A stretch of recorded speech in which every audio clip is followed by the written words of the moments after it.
ਆਪਣੇ ਆਪ ਨੂੰ ਤਿਆਰ ਕਰੋ ਉਸ ਪਰਮੇਸ਼ਰ ਦੀ ਉਪਸਥਿਤੀ ਦੇ ਵਿੱਚ ਉਹਦੀ ਆਵਾਜ਼ ਸੁਣਨ ਦੇ ਲਈ।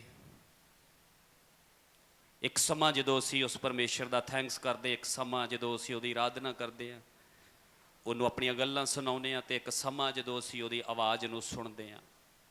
ਉਹ ਸਾਡੀਆਂ ਪ੍ਰਾਰਥਨਾ ਦਾ ਉੱਤਰ ਦਿੰਦਾ ਵਾ, ਉਹ ਸਾਡੀਆਂ ਰਜੋਈਆਂ ਬੇਨਤੀਆਂ ਦਾ ਉੱਤਰ ਦਿੰਦਾ ਵਾ, ਉਹ ਸਾਡੀਆਂ ਮੁਸ਼ਕਿਲਾਂ ਦਾ, ਕਮੀਆਂ ਕਮਜ਼ੋਰੀਆਂ ਦਾ ਹੱਲ ਸਾਨੂੰ ਦੱਸਦਾ ਵਾ। ਅਤੇ ਉਹੀ ਸਮਾਂ ਸ਼ੈਤਾਨ ਨਹੀਂ ਚਾਹੁੰਦਾ ਕਿ ਅਸੀਂ ਸੰਭਾਲੀਏ, ਉਹੀ ਸਮਾਂ ਸ਼ੈਤਾਨ ਚਾਹੁੰਦਾ ਕਿ ਅਸੀਂ ਗਵਾਈਏ। ਪਰ ਪਰਮੇਸ਼ਰ ਚਾਹੁੰਦਾ ਉਹ ਕੀਮਤੀ ਸਮਾਂ ਤੁਸੀਂ ਆਪਣੀਆਂ ਦਸੀਆਂ, ਆਪਣੇ ਆਪ ਨੂੰ ਲੈ ਕੇ ਆਏ, ਸਮਰਪਣ ਕੀਤਾ, ਪਰ ਜਦੋਂ ਮੇਰਾ ਸਮਾਂ ਆਇਆ ਤੁਹਾਡੇ ਨਾਲ ਗੱਲ ਕਰਨ ਦਾ, ਉਦੋਂ ਤੁਹਾਡੇ ਵਿਚਾਰ, ਤੁਹਾਡੀ ਸੋਚ, ਤੁਹਾਡਾ ਮਨ, ਤੁਸੀਂ ਕਿੱਥੇ ਆ? ਪਰਮੇਸ਼ਰ ਦੀ ਉਪਸਥਿਤੀ 'ਚ ਰਹਿਣਾ, ਉਹਦੀ ਹਜ਼ੂਰੀ 'ਚ ਰਹਿਣਾ ਸਾਡੇ ਲਈ ਬਹੁਤ ਜ਼ਰੂਰੀ ਹੈ। ਉਹਦੀ ਆਵਾਜ਼ ਨੂੰ ਸੁਣਨਾ ਸਾਡੇ ਲਈ ਬਹੁਤ ਜ਼ਰੂਰੀ ਆ। ਪਰਮੇਸ਼ਰ ਨੇ, ਧੰਨਵਾਦ ਉਹਦਾ ਕਿ ਉਹਨੇ ਸਾਨੂੰ ਇੱਕ ਨਹੀਂ ਦੋ ਕੰਨ ਦਿੱਤੇ ਆ, ਕਿ ਜੇ ਸ਼ੈਤਾਨ ਇੱਕ ਨੂੰ ਬੰਦ ਕਰੇ ਤੇ ਦੂਜਾ ਖੁੱਲ੍ਹਾ ਵਾ। ਪਰਮੇਸ਼ਰ ਨੇ ਸਾਨੂੰ ਦੋ ਅੱਖਾਂ ਦਿੱਤੀਆਂ ਵਾ ਕਿ ਅਸੀਂ ਵੇਖ ਸਕੀਏ, ਚੰਗੇ ਮਾੜੇ ਦੀ ਪਹਿਚਾਣ ਕਰ ਸਕੀਏ। ਕੰਨ ਦਿੱਤੇ ਕਿ ਅਸੀਂ ਪਰਮੇਸ਼ਰ ਦੀ ਵਚਨ ਨੂੰ, ਉਹਦੀ ਆਵਾਜ਼ ਨੂੰ ਸੁਣ ਸਕੀਏ। ਇਹ ਜਿਹੜੇ ਸਮੇਂ 'ਚ ਅਸੀਂ ਜਾ ਰਹੇ ਆ, ਉਹ ਕੀਮਤੀ ਸਮਾਂ ਵਾ। ਅੱਜ ਕਿੰਨੇ ਜਾਣੇ ਪ੍ਰਭੂ ਦੀ ਸੰਗਤੀ ਦੇ ਵਿੱਚ ਆਏ ਆ? ਆਪਣਾ ਹੱਥ ਖੜਾ ਕਰ ਕੇ ਅਸੀਂ ਸਾਰੇ ਜਾਣੇ ਕਿੱਥੇ ਆਏ ਆ? ਪ੍ਰਭੂ ਦੀ ਸੰਗਤੀ ਦੇ। ਆਪਾਂ ਇੱਥੇ ਕਿਹਨੂੰ ਮਿਲਣ ਵਾਸਤੇ ਆਏ ਆ? ਆਗੂ ਨੂੰ ਕਿ ਯੀਸ਼ੂ ਮਸੀਹ ਨੂੰ? ਜਿਹਨੇ ਯੀਸ਼ੂ ਨੂੰ ਮਿਲਣਾ ਹੈ ਆਪਣਾ ਹੱਥ ਖੜਾ ਕਰੋ। ਹਾਲੇਲੂਇਆ। ਫਿਰ ਅੱਜ ਯੀਸ਼ੂ ਨੂੰ ਮਿਲ ਕੇ ਜਾਣਾ ਵਾ। ਹਾਲੇਲੂਇਆ। ਕਿਉਂਕਿ ਆਗੂ ਨੇ, ਪਾਸਟਰ ਨੇ, ਦਾਸ ਨੇ ਤੁਹਾਡੇ ਲਈ ਸਲੀਬ ਤੇ ਜਾਨ ਨਹੀਂ ਦਿੱਤੀ, ਤੁਹਾਡੇ ਲਈ 39 ਕੋਰੜੇ ਨਹੀਂ ਖਾਧੇ, ਤੁਹਾਡੇ ਲਈ ਸਵਰਗ ਨਹੀਂ ਛੱਡਿਆ, ਬੇਪਤ ਬੇਇੱਜ਼ਤ ਨਹੀਂ ਹੋਇਆ, ਮੁਰਦਿਆਂ ਤੋਂ ਜ਼ਿੰਦਾ ਨਹੀਂ ਹੋਇਆ। ਜੇ ਹੋਇਆ ਤੇ ਉਹ ਯੀਸ਼ੂ ਆ। ਹਾਲੇਲੂਇਆ। ਉਹ ਯੀਸ਼ੂ ਆ। ਆਗੂ ਤੇ ਤੁਹਾਨੂੰ ਰਾਹ ਦੱਸ ਸਕਦਾ ਵਾ, ਆਗੂ ਤੇ ਪਰਮੇਸ਼ਰ ਕੋਲੋਂ ਸਿੱਖ ਕੇ ਤੁਹਾਨੂੰ ਸਿਖਾ ਸਕਦਾ ਵਾ, ਆਗੂ ਤੇ ਪਰਮੇਸ਼ਰ ਦੇ ਗਾੜੀ ਪ੍ਰਾਰਥਨਾ ਕਰ ਸਕਦਾ ਵਾ। ਪਰ ਧੰਨ ਆ ਉਹ ਜਿਹਦਾ ਭਰੋਸਾ ਕਿਹਦੇ ਤੇ ਆ? ਯਹੋਵਾ ਤੇ ਆ, ਆਗੂ ਤੇ ਨਹੀਂ। ਅੱਜ ਦੁਨੀਆ ਦੇ ਉੱਤੇ ਬਹੁਤ ਸਾਰੇ ਲੋਕ ਆ ਜਿਹੜੇ ਆਗੂਆਂ ਤੇ ਭਰੋਸਾ ਕਰਕੇ ਬੈਠ ਗਏ ਆ। ਇਸੇ ਚੀਜ਼ ਤੋਂ ਤੇ ਪਰਮੇਸ਼ਰ ਨੇ ਬਾਹਰ ਕੱਢਣ ਦੇ ਲਈ ਆਪਣੇ ਪੁੱਤਰ ਨੂੰ ਭੇਜਿਆ ਕਿ ਇਹਨੂੰ ਜਾਣੋ, ਇਹਨੂੰ ਸਮਝੋ, ਇਹਦਾ ਪਿੱਛਾ ਕਰੋ, ਇਹਦੀ ਅਗਵਾਈ 'ਚ ਚੱਲੋ। ਪਰ ਦੁਨੀਆ ਫੇਰ ਭੜਕ ਗਈ। ਸੰਗਤ ਜਿਹੜੀ ਆ, ਅੱਜ ਆਪਾਂ ਤੁਸੀਂ ਹੱਥ ਖੜੇ ਕੀਤੇ, ਅਸੀਂ ਸੰਗਤੀ ਕਰਨ ਆਏ ਆ। ਮੈਨੂੰ ਪਤਾ ਸੰਗਤੀ ਦੇ ਨਾਲ ਆਪਾਂ ਕੁਝ ਲੈਣ ਵੀ ਆਏ ਆ। ਕੋਈ ਛੁਟਕਾਰਾ ਲੈਣ ਆਇਆ, ਕੋਈ ਆਸ਼ੀਸ਼ ਲੈਣ ਆਇਆ, ਕੁਝ ਬਰਕਤ ਲੈਣ ਆਇਆ, ਕੁਝ ਚੰਗਿਆਈ ਲੈਣ ਆਇਆ। ਇਹ ਵੀ ਇੱਕ ਠੀਕ ਗੱਲ ਆ। ਪਰ ਸੰਗਤੀ 'ਚ ਆਉਣ ਦੇ 3 ਰੀਜ਼ਨ ਪਰਮੇਸ਼ਰ ਦੱਸਦਾ। ਉਹਦੀ 3 ਰੀਜ਼ਨਾਂ ਦੇ ਵਿੱਚੋਂ ਸਭ ਤੋਂ ਇੱਕ ਪ੍ਰਾਰਥਨਾ, ਪਰਮੇਸ਼ਰ ਦਾ ਵਚਨ ਤੇ ਪਰਮੇਸ਼ਰ ਦੀ ਆਗਿਆਕਾਰੀ। 3 ਚੀਜ਼ਾਂ ਮਿਲ ਕੇ ਇੱਕ ਸੰਗਤੀ ਬਣਦੀਆਂ, ਇੱਕ ਸੰਗਤੀ ਦਾ ਰੀਜ਼ਨ ਬਣਦੀਆਂ। ਜੇ ਸਾਡੇ ਇਹਨਾਂ 'ਚੋਂ ਇੱਕ ਦੀ ਵੀ ਕਮੀ ਆ ਤੇ ਇਹਦਾ ਮਤਲਬ ਸਾਡੀ ਉਹਦੇ ਨਾਲ ਸੰਗਤੀ ਨਹੀਂ ਆ। ਕਿਉਂਕਿ ਉਹਨੇ ਸੰਗਤੀ ਦੇ 3 ਪੜਾਅ ਦਿੱਤੇ, 3 ਰੀਜ਼ਨ ਦਿੱਤੇ ਆ। ਪ੍ਰਾਰਥਨਾ ਦੇ ਦੁਆਰਾ ਜਦੋਂ ਅਸੀਂ ਉਹਦੀ ਸੰਗਤੀ 'ਚ ਆਉਂਦੇ ਹਾਂ ਤੇ ਅਸੀਂ ਪ੍ਰਾਰਥਨਾ ਦੇ ਦੁਆਰਾ ਉਹਦਾ ਥੈਂਕਸ ਕਰਦੇ ਹਾਂ, ਪਿਛਲੀਆਂ ਕੀਤੀਆਂ ਭਲਾਈਆਂ, ਆਸ਼ਾ, ਚੰਗਿਆਈਆਂ ਦਾ। ਅਸੀਂ ਧੰਨਵਾਦ ਦੀਆਂ ਭੇਟਾਂ ਚੜਾਉਂਦੇ ਹਾਂ, ਉਹਦੇ ਗਾੜੀ ਸਮਰਪਣ ਕਰਦੇ ਆਪਣੀਆਂ ਕਮੀਆਂ ਨੂੰ, ਕਮਜ਼ੋਰੀਆਂ ਨੂੰ। ਉਹਦੇ ਵਿੱਚ ਵੀ ਕਈ ਵਾਰ ਸਾਡਾ ਸਵਾਰਥ ਹੁੰਦਾ, ਕਈ ਵਾਰ ਉਹਦੇ ਵਿੱਚ ਵੀ ਸਾਡੇ ਸ਼ਬਦ ਜਿਹੜੇ ਆ ਸਹੀ ਦਿਸ਼ਾ ਦੇ ਨਹੀਂ ਹੁੰਦੇ, ਕਿਉਂਕਿ ਪਵਿੱਤਰ ਆਤਮਾ ਨਾਲ ਨਹੀਂ ਹੁੰਦਾ। ਸਰੀਰ ਤੋਂ ਅਸੀਂ ਪ੍ਰਾਰਥਨਾ ਕਰਦੇ ਹਾਂ, ਕਿਉਂਕਿ ਬਾਈਬਲ 'ਚ ਲਿਖਿਆ ਪਵਿੱਤਰ ਆਤਮਾ ਆਪ ਇਕੱਠ ਹੋ ਕੇ ਭਰ ਕੇ ਪਰਮੇਸ਼ਰ ਦੇ ਅੱਗੇ ਸਿਫਾਰਿਸ਼ ਕਰਦਾ ਕਿ ਤੁਹਾਨੂੰ ਕਿਹੜੀ ਵਸਤ ਦੀ, ਕਿਹੜੇ ਦੀ ਪ੍ਰਾਰਥਨਾ ਕਰਨ ਦੀ ਲੋੜ, ਕਿਹੜੀ ਵਸਤ ਦੀ ਲੋੜ, ਕਿੱਦਾਂ ਬੋਲਣ ਦੀ ਲੋੜ ਆ। ਜੇ ਪਵਿੱਤਰ ਆਤਮਾ ਨਹੀਂ ਆ, ਪ੍ਰਾਰਥਨਾ ਸਰੀਰਕ ਆ, ਸਵਾਰਥੀ ਆ, ਅਭਿਲਾਸ਼ੀ ਆ, ਗੜਬੜ ਦੇ ਵਿੱਚ ਆ। ਸਭ ਤੋਂ ਪਹਿਲਾਂ ਪ੍ਰਾਰਥਨਾ। ਅੱਜ ਬਹੁਤ ਸਾਰੇ ਲੋਕ ਜਦੋਂ ਪ੍ਰਾਰਥਨਾ ਕਰਦੇ ਆ ਤੇ ਆਪਾਂ ਪ੍ਰਾਰਥਨਾ ਦੇ ਵਿੱਚ ਇਹ ਕਹਿੰਦੇ ਆ ਕਿ ਪ੍ਰਭੂ ਇਸ ਵਾਰੀ ਮਾਫ ਕਰ ਦੇ, ਮੈਂ ਪਿਛਲੇ ਹਫ਼ਤੇ ਆਹ ਗਲਤੀ ਕੀਤੀ ਆ, ਪ੍ਰਭੂ ਇਸ ਵਾਰੀ ਆਹ ਦੇ ਦੇ, ਪ੍ਰਭੂ ਇਸ ਵਾਰੀ ਇਹ ਕਰ ਦੇ, ਮੈਂ ਮੁੜ ਕੇ ਨਹੀਂ ਕਰੂੰਗਾ, ਫਿਰ ਨਹੀਂ ਮੈਂ ਕਰਦਾ। ਇਹ ਮਾੜੀ ਗੱਲ ਨਹੀਂ ਆ। ਪਰ ਕੱਲ ਜਦੋਂ ਮੈਂ ਇਸ ਵਿਸ਼ੇ ਦੇ ਉੱਤੇ ਪ੍ਰਾਰਥਨਾ ਕਰ ਰਿਹਾ ਤੇ ਪਰਮੇਸ਼ਰ ਦੇ ਆਤਮਾ ਨੇ ਮੈਨੂੰ ਇੱਕ ਗੱਲ ਸਿਖਾਈ। ਕਹਿੰਦਾ ਜਦੋਂ ਤੁਸੀਂ ਇਹ ਗੱਲ ਕਹਿੰਦੇ ਜੇ ਨਾ ਕਿ ਪ੍ਰਭੂ ਇਸ ਵਾਰੀ ਦਇਆ ਕਰਦੇ, ਮਾਫ ਕਰਦੇ, ਅੱਗੇ ਤੋਂ ਨਹੀਂ ਕਰੂਗਾ, ਪ੍ਰਭੂ ਕਹਿੰਦਾ ਤੁਸੀਂ ਘਮੰਡ ਕਰਦੇ ਜੇ। ਤੁਸੀਂ ਉਹਦੇ ਅੱਗੇ ਘਮੰਡ ਕਰਦੇ ਜੇ ਕਿ ਤੂੰ ਸਾਨੂੰ ਇੱਕ ਵਾਰ ਮਾਫ ਕਰਕੇ ਵੇਖ, ਅਸੀਂ ਇਹ ਕਰ ਸਕਦੇ ਹਾਂ। ਅਸੀਂ ਪਵਿੱਤਰ ਹੋ ਸਕਦੇ ਹਾਂ, ਸ਼ੁੱਧ ਹੋ ਸਕਦੇ ਆ, ਅਸੀਂ ਪਾਪ ਕਰਨਾ ਬੰਦ ਕਰ ਸਕਦੇ ਆ। ਤੁਸੀਂ ਆਪਣੇ ਸਾਹਮਣੇ ਸ਼ਰੀਕ ਖੜਾ ਕਰਦੇ ਜੇ, ਪਰਮੇਸ਼ਰ ਤੇ ਭਰੋਸਾ ਛੱਡ ਕੇ ਆਪਣੇ ਤੇ ਭਰੋਸਾ ਕਰਦੇ ਜੇ ਕਿ ਪ੍ਰਭੂ ਮੈਂ ਕਰ ਸਕਦਾ। ਕਹਿੰਦਾ ਐਵੇਂ ਨਹੀਂ, ਪ੍ਰਾਰਥਨਾ ਇਹ ਕਰੋ ਕਿ ਪ੍ਰਭੂ ਮੈਂ ਨਹੀਂ ਚਾਹੁੰਦਾ ਮੇਰੇ ਕੋਲੋਂ ਪਾਪ ਹੋ ਜਾਂਦਾ, ਤੇ ਪ੍ਰਭੂ ਮੈਂ ਚਾਹੁੰਦਾ ਮੈਂ ਇਹ ਪਾਪ ਨਾ ਕਰਾਂ, ਪ੍ਰਭੂ ਮੈਂ ਚਾਹੁੰਦਾ ਇਹ ਗਲਤੀ ਨਾ ਕਰਾਂ, ਮੇਰੀ ਕੀ ਕਰ, ਮਦਦ ਕਰ, ਪ੍ਰਭੂ ਮੇਰੀ ਸਹਾਇਤਾ ਕਰ, ਮੇਰੀ ਅਗਵਾਈ ਕਰ। ਜਦੋਂ ਤੁਸੀਂ ਨੀਵਿਆਂ ਕਰਦੇ ਜੇ ਉਸ ਪ੍ਰਾਰਥਨਾ ਦੇ ਵਿੱਚ ਆਪਣੇ ਆਪ ਨੂੰ, ਪਰਮੇਸ਼ਰ ਦੇ ਅੱਗੇ ਜਾਂਦੇ ਜੇ, ਫਿਰ ਪਰਮੇਸ਼ਰ ਤੁਹਾਡੇ ਤੇ ਕੀ ਕਰਦਾ, ਦਇਆ ਕਰਦਾ। ਉਹ ਕਹਿੰਦਾ ਪਰਮੇਸ਼ਰ ਦੇ ਅਧੀਨ ਹੋਵੋ, ਸਮਰਪਣ ਕਰੋ, ਆਪਣੇ ਆਪ ਨੂੰ ਉਹਦੇ ਅੱਗੇ ਸਮਰਪਣ ਕਰਕੇ ਉਹਦੀ ਅਗਵਾਈ ਦੇ ਵਿੱਚ ਚੱਲੋ, ਤੇ ਉਹ ਤੁਹਾਨੂੰ ਕੀ ਕਰੇਗਾ, ਉੱਚਾ ਕਰੇਗਾ। ਦੂਜੀ ਚੀਜ਼ ਵਚਨ, ਤੀਜੀ ਚੀਜ਼ ਆਗਿਆਕਾਰੀ। ਪਰਮੇਸ਼ਰ ਨੇ ਅੱਜ ਜੇ ਤੁਸੀਂ ਸੰਗਤੀ ਚ ਆਣ ਕੇ ਕੋਈ ਸਹਾਨ ਕਰਦੇ ਜੇ ਰੱਬ ਦੇ ਉੱਤੇ, ਨਹੀਂ, ਅੱਜ ਚਰਚ ਉੱਤੇ, ਆਗੂ ਉੱਤੇ ਨਹੀਂ, ਪਰਮੇਸ਼ਰ ਨੇ ਪੈਦਾ ਹੀ ਇਸ ਲਈ ਕਰਕੇ ਕੀਤਾ ਕਿ ਅਸੀਂ ਉਹਦੇ ਨਾਲ ਕੀ ਕਰ ਸਕੀਏ, ਸੰਗਤੀ। ਠੀਕ ਆ, ਸੰਸਾਰ ਦੇ ਵਿੱਚ ਆ ਕੇ, ਸ਼ੈਤਾਨ ਦੇ ਪਿੱਛੇ ਲੱਗ ਕੇ, ਹਾਲਾਤਾਂ ਦੇ ਵਿੱਚ, ਦੁਨੀਆ ਦੇ ਵਿੱਚ ਗਵਾਚ ਕੇ ਅਸੀਂ ਉਹਦੀ ਸੰਗਤੀ ਨੂੰ ਭੁੱਲ ਗਏ ਆ। ਇੱਕ ਵਾਧੂ ਘਾਟੂ ਦਰਜਾ ਦੇ ਦਿੱਤਾ ਵਾ ਕਿ ਜੇ ਟਾਈਮ ਮਿਲਿਆ ਚਲੇ ਜਾਵਾਂਗੇ, ਟਾਈਮ ਮਿਲਿਆ ਉਹਦੇ ਨਾਲ ਪ੍ਰਾਰਥਨਾ ਕਰ ਲਵਾਂਗੇ, ਟਾਈਮ ਮਿਲਿਆ ਵਚਨ ਪੜ੍ਹ ਲਵਾਂਗੇ। ਨਹੀਂ, ਪਰਮੇਸ਼ਰ ਕਹਿੰਦਾ ਇਹ ਅਹਿਮ ਹਿੱਸਾ, ਪਹਿਲਾ ਹਿੱਸਾ, ਪਹਿਲਾ ਫਲ ਮੇਰਾ ਵਾ। ਪਰਮੇਸ਼ਰ ਨੇ ਆਦਮ ਹਵਾ ਨੂੰ ਰਚਿਆ ਹੀ ਆ, ਪਰਮੇਸ਼ਰ ਨੇ ਸਾਰੀ ਸ੍ਰਿਸ਼ਟੀ ਬਣਾਈ, ਤੇ ਪਰਮੇਸ਼ਰ ਨੂੰ ਜਦੋਂ ਸਭ ਕੁਝ ਉਹਨੇ ਬਣਾ ਦਿੱਤਾ ਤੇ ਉਹਨੂੰ ਕੀ ਜ਼ਰੂਰਤ ਸੀ, ਉਹਨੇ ਇਨਸਾਨ ਨੂੰ ਬਣਾਇਆ ਕਾਹਦੇ ਲਈ, ਆਪਣੀ ਸੰਗਤੀ ਦੇ ਲਈ, ਆਪਣੇ ਨਾਲ ਰਿਸ਼ਤਾ ਬਣਾਉਣ ਦੇ ਲਈ। ਫਿਰ ਉਹਨੂੰ ਇਕੱਲਿਆਂ ਨਹੀਂ ਛੱਡਿਆ, ਉਹਨੂੰ ਪਤਨੀ ਦਿੱਤੀ, ਉਹਨੂੰ ਪਰਿਵਾਰ ਦਿੱਤਾ, ਉਹਨੂੰ ਘਰ ਦਿੱਤਾ, ਉਹਦੀਆਂ ਸਾਰੀਆਂ ਜ਼ਰੂਰਤਾਂ ਨੂੰ ਦਿੱਤੀਆਂ ਕਿ ਸਾਰੇ ਰਲ ਕੇ ਮੇਰੇ ਨਾਲ ਕੀ ਕਰੋ, ਸੰਗਤੀ ਕਰੋ। ਪਰ ਉਹ ਸੰਗਤੀ, ਪਹਿਲਾਂ ਸੀ ਪ੍ਰਾਰਥਨਾ ਵਚਨ ਚ ਸੰਗਤੀ ਕਰਨੀ, ਤੀਜਾ ਸੀ ਆਗਿਆਕਾਰੀ। ਪਰਮੇਸ਼ਰ ਨੇ ਉਹ ਵਰਡ ਦਿੱਤੇ ਸੀ, ਉਹ ਆਗਿਆਕਾਰੀ ਚ ਨਹੀਂ ਰਿਹਾ, ਸੰਗਤੀ ਚ ਰਹਿਣਾ ਉਹਨੂੰ ਚੰਗਾ ਨਹੀਂ ਲੱਗਾ। ਅੱਜ ਸਾਨੂੰ ਵੀ ਪਰਮੇਸ਼ਰ ਦੀ ਸੰਗਤੀ ਚ ਰਹਿਣਾ ਚੰਗਾ ਨਹੀਂ ਲੱਗਦਾ। ਪ੍ਰਭੂ ਦਾ ਦਿਨ ਆਉਂਦਾ, ਐਤਵਾਰ ਦਾ ਦਿਨ ਆਉਂਦਾ, ਅਸੀਂ ਸਰੀਰ ਦੀ ਮੰਨਦੇ ਆ, ਰਿਸ਼ਤੇਦਾਰਾਂ ਦੀ ਮੰਨਦੇ ਆ, ਦੁਨੀਆ ਦੀ ਮੰਨਦੇ ਆ, ਸਮੇਂ ਦੀ ਮੰਨਦੇ ਆ, ਆਪਣੇ ਕੰਮਕਾਰ ਦੀ ਮੰਨਦੇ ਆ, ਤੇ ਅਸੀਂ ਉਹਦੀ ਸੰਗਤੀ ਨੂੰ ਪਹਿਲ ਨਹੀਂ ਦਿੰਦੇ, ਅਸੀਂ ਉਹਨਾਂ ਚੀਜ਼ਾਂ ਨੂੰ ਪਹਿਲ ਦਿੰਦੇ ਆ ਆਪਣੇ ਮਨ ਦੇ ਨਾਲ। ਪਰ ਪਰਮੇਸ਼ਰ ਨੇ ਬਣਾਇਆ ਸੀ ਸੰਗਤੀ ਕਰਨ ਦੇ ਵਾਸਤੇ। ਅੱਜ ਅਸੀਂ ਚਾਹੁੰਦੇ ਆ ਕਿ ਪ੍ਰਭੂ ਸਾਨੂੰ ਦਵੇ, ਪ੍ਰਭੂ ਵਚਨ ਦੇ ਅਨੁਸਾਰ ਅੱਜ ਜਿਹੜਾ ਸਿੱਖਣਾ ਇਹ ਆ ਕਿ ਸੰਗਤੀ ਦੇ ਲਈ ਅਸੀਂ ਆਉਨੇ ਆ, ਪ੍ਰਭੂ ਨੇ ਬਣਾਇਆ ਵਾ, ਜੋ ਕੁਝ ਤੁਸੀਂ ਲੈਣ ਆਏ ਜੇ ਉਹ ਪ੍ਰਭੂ ਦਵੇਗਾ ਸਹੀ ਸਮੇਂ ਤੇ ਸਹੀ ਸਥਾਨ ਤੇ, ਯੀਸ਼ੂ ਮਸੀਹ ਦੇ ਨਾਮ ਦੇ ਵਿੱਚ। ਸਹੀ ਸਮੇਂ ਦੇ ਉੱਤੇ ਤੇ ਸਹੀ ਸਥਾਨ ਜਦੋਂ ਵੀ ਤੁਹਾਡੀ ਜ਼ਿੰਦਗੀ ਚ ਆ ਗਿਆ, ਪ੍ਰਭੂ ਤੁਹਾਨੂੰ ਦਵੇਗਾ ਯੀਸ਼ੂ ਮਸੀਹ ਦੇ ਨਾਮ ਦੇ ਵਿੱਚ। ਪਰ ਇੰਤਜ਼ਾਰ ਕਰਨੀ ਪੈਣੀ ਹੈ, ਸਮਰਪਣ ਆਗਿਆਕਾਰੀ ਦੀਨਗੀ ਚ ਚੱਲਣਾ ਪੈਣਾ। ਅੱਜ ਬਾਈਬਲ ਸਾਨੂੰ ਕਿਉਂ ਦਿੱਤੀ ਗਈ ਆ, ਪੁਰਾਣਾ ਨੇਮ ਨਵਾਂ ਨੇਮ ਕਿਉਂ ਦਿੱਤਾ ਗਿਆ ਵਾ, ਇਹਨੂੰ ਪੜ੍ਹੀਏ, ਇਹਦੇ ਚ ਉਹਨਾਂ ਨਬੀਆਂ, ਦਾਸਾਂ, ਉਹਨਾਂ ਲੋਕਾਂ ਦੀਆਂ ਹਿਸਟਰੀਆਂ ਨੂੰ ਪੜ੍ਹੀਏ ਕਿ ਕਿਵੇਂ ਉਹ ਪਰਮੇਸ਼ਰ ਦੀ ਸੰਗਤੀ ਦੇ ਵਿੱਚ ਬਣੇ ਰਹੇ।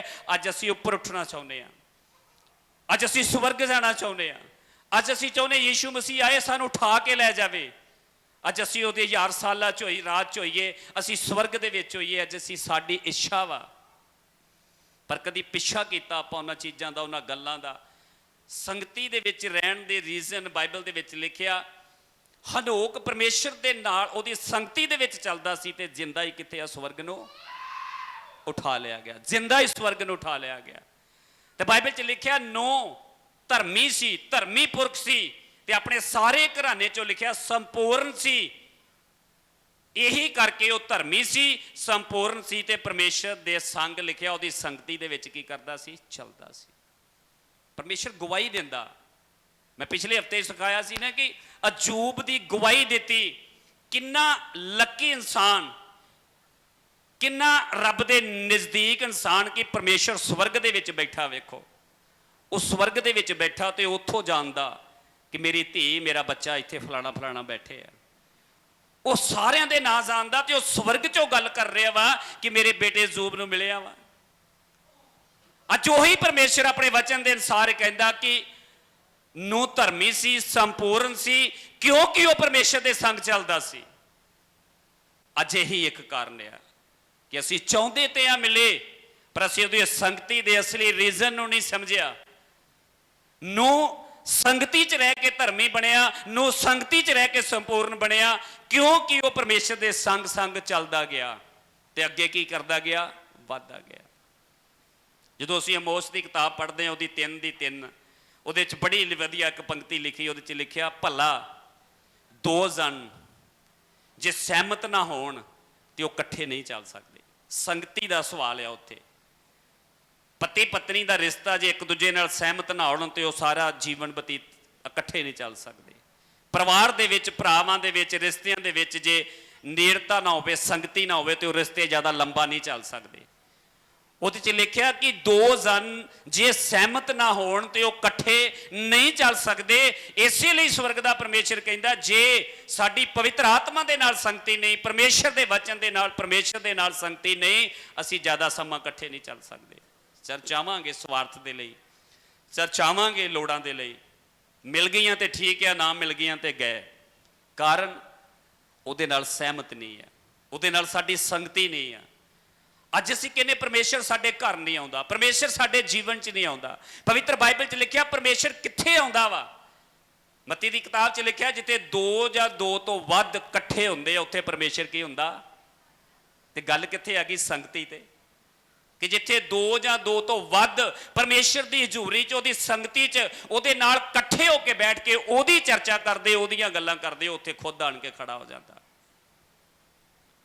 ਅੱਜ ਅਸੀਂ ਚਾਹੁੰਦੇ ਪ੍ਰਭੂ ਸਾਡੇ ਘਰ ਆਵੇ, ਅੱਜ ਅਸੀਂ ਚਾਹੁੰਦੇ ਪ੍ਰਭੂ ਸਾਡੇ ਜੀਵਨ 'ਚ ਆਵੇ, ਪਰ ਸੰਗਤੀ ਨਹੀਂ ਉਹਦੇ ਨਾਲ। ਸੰਗਤੀ ਕਿਵੇਂ ਬਣ ਸਕਦੀ ਆ? ਮੂਸਾ ਪ੍ਰਭੂ ਨੂੰ ਕਹਿੰਦਾ, ਪ੍ਰਭੂ ਮੈਂ ਤੈਨੂੰ ਮਿਲਣਾ ਚਾਹੁੰਦਾ। ਮਿਲ ਦਾ ਮਤਲਬ ਕਿ ਮੈਂ ਮਿਲ ਕੇ ਤੇਰੇ ਨਾਲ ਸੰਗਤ ਕਰਨੀ ਚਾਹੁੰਦਾ, ਤੇਰੇ ਨਾਲ ਗੱਲਾਂ ਕਰਨੀਆਂ ਚਾਹੁੰਦਾ। ਅਜੇ ਕਿ ਪਰਮੇਸ਼ਰ ਕਰਦਾ ਸੀ ਉਹਦੇ ਨਾਲ, ਪਰ ਉਹਦੀ ਭੁੱਖ ਵੱਧ ਗਈ। ਉਹ ਕਹਿੰਦਾ, ਪ੍ਰਭੂ ਏਦਾਂ ਆਵਾਜ਼ ਦੇ ਦੁਆਰਾ ਗੱਲ ਨਹੀਂ ਬਣਦੀ, ਮੈਂ ਤੈਨੂੰ ਰੂਬਰੂ ਮਿਲਣਾ ਚਾਹੁੰਦਾ। ਤੇ ਪ੍ਰਭੂ ਅੱਗੋਂ ਕਹਿੰਦਾ, ਨਹੀਂ, ਤੂੰ ਮੈਨੂੰ ਸਿੱਧਾ ਨਹੀਂ ਮਿਲ ਸਕਦਾ, ਪਿੱਠ ਪਿੱਛੋਂ ਮੈਨੂੰ ਵੇਖ ਸਕਦਾ। ਪਿੱਠ ਪਿੱਛੋਂ ਵੇਖਣ ਦਾ ਮਤਲਬ, ਕਹਿਣ ਦਾ ਮਤਲਬ ਇਹ ਆ ਕਿ ਪਰਮੇਸ਼ਰ ਉਹਨੂੰ ਕਹਿ ਰਿਹਾ ਸੀ ਕਿ ਤੂੰ ਮੇਰੇ ਸੁਭਾਅ ਤੋਂ ਮੈਨੂੰ ਮਿਲ ਸਕਦਾ। ਉਹ ਕਹਿੰਦਾ ਹੈ ਨਾ, ਕਈ ਵਾਰ ਕਿਸੇ ਬੰਦੇ ਦੀ ਪਹਿਚਾਣ ਤੇ ਆਪਾਂ ਕਹਿੰਦੇ ਜੀ ਉਹਦੇ ਜਾਣ ਤੋਂ ਪਤਾ ਲੱਗਦਾ, ਉਹਦੀ ਪਹਿਚਾਣ ਦਾ, ਉਹਦੇ ਚਲੇ ਜਾਣ ਤੋਂ ਪਤਾ ਲੱਗਦਾ, ਉਹਦੀ ਨੇਚਰ ਦਾ, ਉਹਦੇ ਸੁਭਾਅ ਦਾ, ਪਹਿਲਾਂ ਤੇ ਉਹਦੀ ਕਦਰ ਨਹੀਂ। ਪ੍ਰਭੂ ਕਹਿੰਦਾ, ਮੇਰੇ ਪਿੱਛੋਂ ਤੂੰ ਮੈਨੂੰ ਵੇਖ ਸਕਦਾ। ਕਹਿੰਦਾ ਮਤਲਬ ਮੇਰੇ ਸੁਭਾਅ ਤੋਂ ਤੂੰ ਮੈਨੂੰ ਜਾਣ ਸਕਦਾ। ਤੇ ਜਦੋਂ ਤੂੰ ਮੇਰੇ ਸੁਭਾਅ ਤੋਂ ਮੈਨੂੰ ਜਾਣ ਗਿਆ ਤੇ ਤੈਨੂੰ ਮੇਰਾ ਆਪੇ ਪਤਾ ਲੱਗ ਜੂ ਕਿ ਮੈਂ ਕਿਹੋ ਜਿਹਾ ਵਾਂ, ਮੇਰੇ 'ਚ ਕਿਹੜੇ ਗੁਣ ਆ। ਬੁਰਾਈ ਦੇ ਬਦਲੇ ਭਲਾਈ, ਗਾਲ ਦੇ ਬਦਲੇ ਸੀਸ, ਦੁਸ਼ਮਣਾਂ ਨਾਲ ਪਿਆਰ ਕਰਨਾ। ਤੇ ਕਹਿੰਦਾ ਉਹ ਅਣਖ ਵਾਲਾ ਪਰਮੇਸ਼ਰ ਵੀ ਹੈ, ਉਹ ਭਸਮ ਕਰਨ ਵਾਲੀ ਅੱਗ ਵੀ ਆ।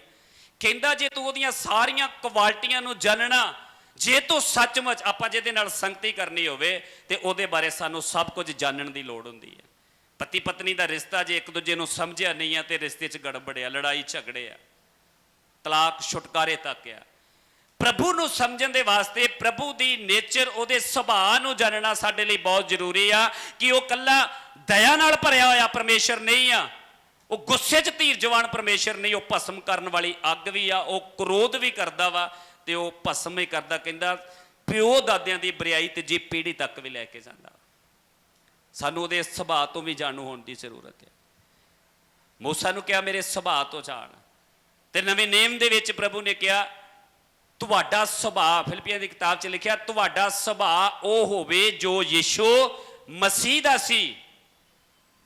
ਅੱਜ ਪਰਮੇਸ਼ਰ ਇਹ ਕਹਿੰਦਾ ਕਿ ਤੁਹਾਡਾ ਵੀ ਸੁਭਾਅ ਉਹੀ ਹੋਣਾ ਚਾਹੀਦਾ। ਜੇ ਤੁਸੀਂ ਯਿਸੂ ਨੂੰ ਮਿਲਣ ਆਏ, ਜੇ ਆਪਾਂ ਹੱਥ ਤੇ ਖੜੇ ਕੀਤੇ ਆ ਵੀ ਅਸੀਂ ਸੰਗਤੀ 'ਚ ਆਏ ਆ, ਯਿਸੂ ਨੂੰ ਮਿਲਣ ਆਏ ਆ, ਪਰ ਅਜੇ ਤੱਕ ਸਾਡਾ ਸੁਭਾਅ ਉਹ ਨਹੀਂ ਆ। ਲਿਖਿਆ ਉਹਨੇ ਪਰਮੇਸ਼ਰ ਦੇ ਤੁੱਲ ਹੋ ਕੇ ਵੀ, ਏਡੀ ਵੱਡੀ ਪਦਵੀ ਦੇ ਉੱਤੇ ਹੋ ਕੇ ਵੀ ਆਪਣੇ ਆਪ ਨੂੰ ਸਖਣਾ ਕਰਕੇ ਇੱਕ ਦਾਸ ਦਾ ਰੂਪ ਧਾਰ ਰਿਹਾ ਤੇ ਕਹਿੰਦਾ ਸਲੀਬ ਦੀ ਮੌਤ ਤੱਕ ਵਫਾਦਾਰ ਰਿਹਾ। ਤੇ ਸਾਡੇ ਅੰਦਰ ਤੇ ਅਜੇ ਘਮੰਡ ਆ, ਸਾਡੇ ਅੰਦਰ ਤੇ ਅਜੇ ਈਰਖਾ ਵਾ, ਸਾਡੇ ਅੰਦਰ ਤੇ ਅਜੇ ਉੱਚਾਪਨ ਆ ਕਿ ਮੈਨੂੰ ਬਣਦਾ ਸੀ ਆ ਹੱਕ, ਆ ਰਾਈਟ ਬਣਦਾ ਸੀ, ਮੈਨੂੰ ਮਿਲਿਆ ਨਹੀਂ ਆ। ਪਰਿਵਾਰ ਦੇ ਵਿੱਚ, ਕਲੀਸਿਆ ਦੇ ਵਿੱਚ, ਉਹ ਕਹਿੰਦਾ ਉਹ ਸਵਰਗ ਦਾ ਪਰਮੇਸ਼ਰ ਦਾ ਸੁਭਾਅ ਇਹ ਸੀ ਕਿ ਉਹ ਸਵਰਗ ਛੱਡ ਕੇ ਆਇਆ। ਲੋਕਾਂ ਨੇ ਬੇਪਤ ਬੇਇੱਜ਼ਤ ਕੀਤਾ, ਉਹਦੀ ਬੇਇੱਜ਼ਤੀ ਕੀਤੀ, ਉਹਨੂੰ ਮਿਹਣੇ ਤਾਨੇ ਮਾਰੇ, ਪਰ ਉਹਨੇ ਸਬਰ ਕੀਤਾ। ਧੀਰਜ ਦੇ ਵਿੱਚ ਉਹ ਖੜਾ ਰਿਹਾ, ਆਪਣੇ ਆਪ ਨੂੰ ਸਖਣਾ ਕਰਕੇ ਤੇ ਸਲੀਬ ਤੱਕ ਪਰਮੇਸ਼ਰ ਦੇ ਨਾਲ ਵਫਾਦਾਰ ਰਿਹਾ।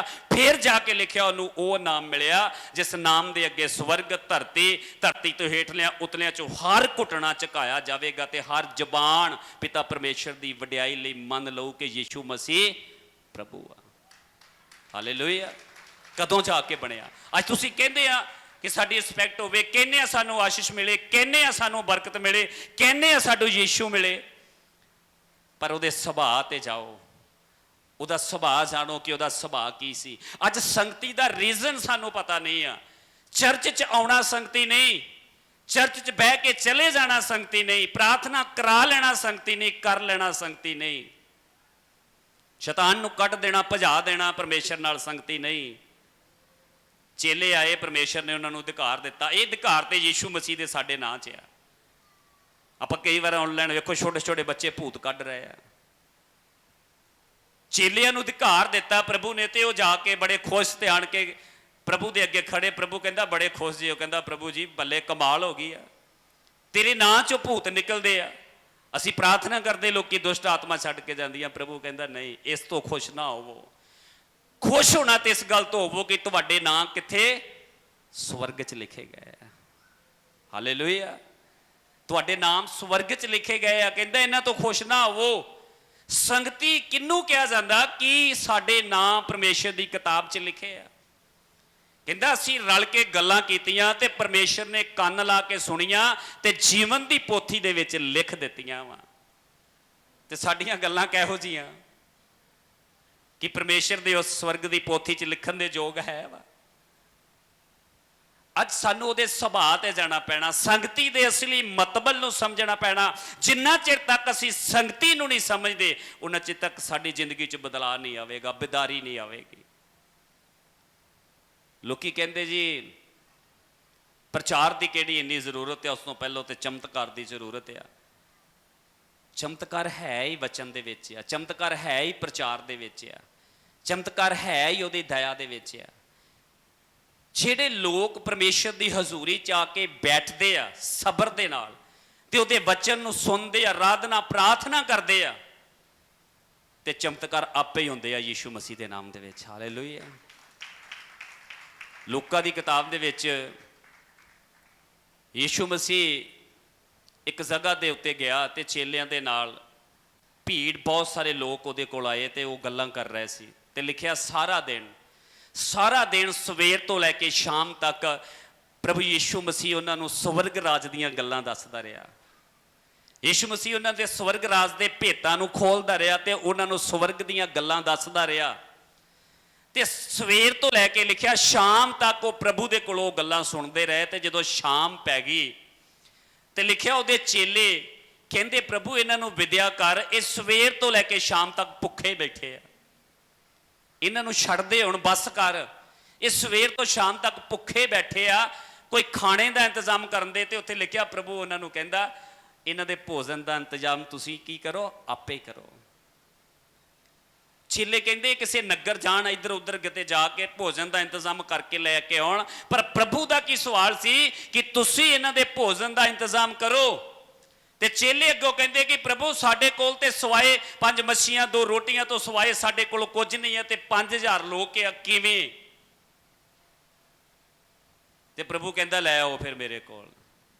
ਜਦੋਂ ਉਹ 5 ਮੱਛੀਆਂ ਤੇ ਰੋਟੀਆਂ ਪ੍ਰਭੂ ਨੇ ਹੱਥ 'ਚ ਫੜੀਆਂ ਤੇ ਉਹਨਾਂ ਦੇ ਉੱਤੇ ਬਰਕਤ ਮੰਗੀ ਤੇ ਚੇਲਿਆਂ ਨੂੰ ਕਹਿੰਦਾ ਇਹਨਾਂ ਦੀਆਂ ਟੋਲੀਆਂ ਬਣਾ ਕੇ ਬਿਠਾ ਦਿਓ। ਜਦੋਂ ਉਹਨਾਂ ਨੇ ਵੰਡਣੀਆਂ ਸ਼ੁਰੂ ਕਰ ਦਿੱਤੀਆਂ, ਲੋਕ ਰੱਜ ਕੇ ਟੋਕਰੀਆਂ ਫਿਰ ਵੀ ਵੱਧ ਗਈਆਂ ਯੀਸ਼ੂ ਮਸੀਹ ਦੇ ਨਾਮ ਦੇ ਵਿੱਚ। ਉਹਦੇ ਵਿੱਚ ਸਮਝੋ ਇਸ ਸਟੋਰੀ ਨੂੰ, ਹਰ ਕਹਾਣੀ ਨੂੰ ਪੜੋ, ਹਰ ਵਚਨ ਨੂੰ ਪੜੋ, ਉਹਦੇ ਵਿੱਚ ਗਹਿਰਾਈ ਕੀ ਆ। ਇਹਦੇ ਵਿੱਚ ਗਹਿਰਾਈ ਇਹ ਸੀ ਕਿ ਉਹਨਾਂ ਨੇ ਸਵੇਰ ਤੋਂ ਲੈ ਕੇ ਸ਼ਾਮ ਤੱਕ ਪਰਮੇਸ਼ਰ ਦੇ ਕੋਲੋਂ ਸਵਰਗ ਰਾਜ ਦੀਆਂ ਗੱਲਾਂ ਨੂੰ ਸੁਣਿਆ।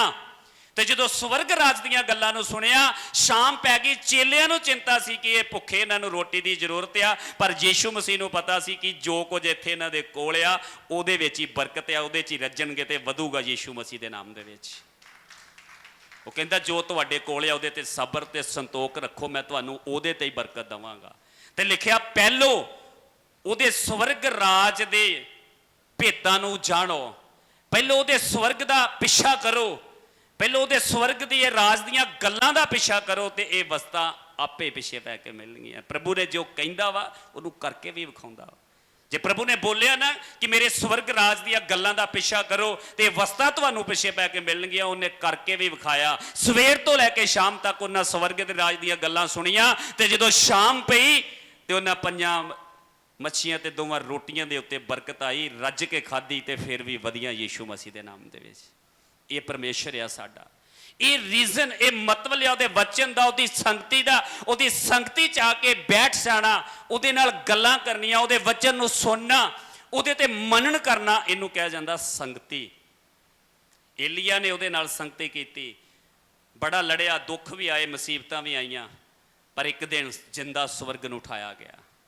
ਮੂਸਾ ਨੂੰ ਉਹਨੇ ਕਿਹਾ ਕਿ ਮੈਨੂੰ ਪਿੱਛੋਂ ਤੋਂ ਵੇਖ, ਮੇਰੇ ਸੁਭਾਅ ਨੂੰ ਜਾਣ ਤੇ ਤੂੰ ਮੈਨੂੰ ਮਿਲੇਗਾ, ਕਿਉਂਕਿ ਮੇਰੀ ਤੇਰੇ ਨਾਲ ਸੰਗਤੀ ਹੈ। ਬਹੁਤ ਸਾਰੇ ਬਾਈਬਲ ਦੇ ਵਿੱਚ ਇਹੋ ਜਿਹੇ ਰੀਜ਼ਨ ਹੈ। ਉਹ ਕਹਿੰਦਾ ਜਿੱਥੇ ਤੁਸੀਂ ਸੰਗਤੀ 'ਚ ਇਕੱਠੇ ਹੁੰਦੇ ਜੇ, ਮੈਂ ਉੱਥੇ ਹਾਜ਼ਰ ਹਾਂ, ਉਹ ਅੱਜ ਵੀ ਮੌਜੂਦ ਹੈ ਇੱਥੇ, ਕਿਉਂਕਿ ਤੁਸੀਂ ਜੇ ਉਹਦੇ ਨਾਮ ਦੇ ਵਿੱਚ, ਉੱਥੇ ਨਹੀਂ ਕਿਹਾ ਕਿ ਤੁਸੀਂ ਚਰਚ ਦੇ ਨਾਮ ਦੇ ਵਿੱਚ, ਪਾਸਟਰ ਦੇ ਨਾਮ ਦੇ ਵਿੱਚ ਵੈਸੇ ਹੀ ਚੰਗਿਆਈ ਆਸ਼ੀਸ਼ ਲੈਣ ਲਈ ਆਏ ਜੇ। ਕਹਿੰਦਾ ਜੇ ਤੁਸੀਂ ਉਹਦੇ ਨਾਮ ਦੇ ਵਿੱਚ, ਜਿੱਥੇ 2 ਜਾਂ 2 ਤੋਂ ਵੱਧ ਇਕੱਠੇ ਹੁੰਦੇ ਆ, ਮੈਂ ਉੱਥੇ ਕੀ ਹੁੰਨਾ, ਮੌਜੂਦ ਹੁੰਦਾ ਵਾ। ਤੇ ਜਿੱਥੇ ਯਿਸੂ ਮੌਜੂਦ ਹੁੰਦਾ ਵਾ ਤੇ ਉੱਥੇ ਜੇ ਥੋੜੀ ਜਿਹੀ ਤੇਲ 'ਚ, ਕੁੱਪੀ 'ਚ ਤੇਲ ਆ, ਥੋੜਾ ਕੁ ਮੱਟੀ 'ਚ ਆਟਾ ਵਾ, ਤੇ ਪ੍ਰਭੂ ਕਹਿੰਦਾ ਮੈਨੂੰ ਦੇ ਦਿਓ, ਤੇ ਤੁਸੀਂ ਦੇ ਦਿੰਦੇ ਜੇ, ਤੇ ਨਾ ਤੇ ਆਟਾ ਮੁੱਕੂਗਾ ਤੇ ਨਾ ਤੇਲ ਮੁੱਕੂਗਾ ਯੀਸ਼ੂ ਮਸੀਹ ਦੇ ਨਾਮ ਦੇ ਵਿੱਚ। ਪਰ ਉਹਦੇ ਵਰਡ ਆਗਿਆਕਾਰੀ, ਉਹਦੇ ਸ਼ਬਦਾਂ ਨੂੰ ਫੋਲੋ ਕਰਨਾ ਪੈਣਾ। ਸੰਗਤੀ ਦਾ ਮਤਲਬ ਪ੍ਰਾਰਥਨਾ, ਵਚਨ ਤੇ ਆਗਿਆਕਾਰੀ। ਇਹ ਤਿੰਨੇ ਚੀਜ਼ਾਂ ਜੇ ਸਾਡੇ 'ਚ ਨਹੀਂ ਆ ਤੇ ਇਹਦਾ ਮਤਲਬ ਅਸੀਂ ਉਹਦੀ ਸੰਗਤੀ 'ਚ ਨਹੀਂ ਆ। ਪਹਿਲਾ ਗ੍ਰੰਥੀਆਂ ਉਹਦੀ 1:9 ਅਸੀਂ ਪੜ੍ਹ ਦਿਆਂਗੇ। ਪਰਮੇਸ਼ਰ ਨੇ ਸਾਨੂੰ ਕਿਹਦੇ ਲਈ ਸੱਦਿਆ?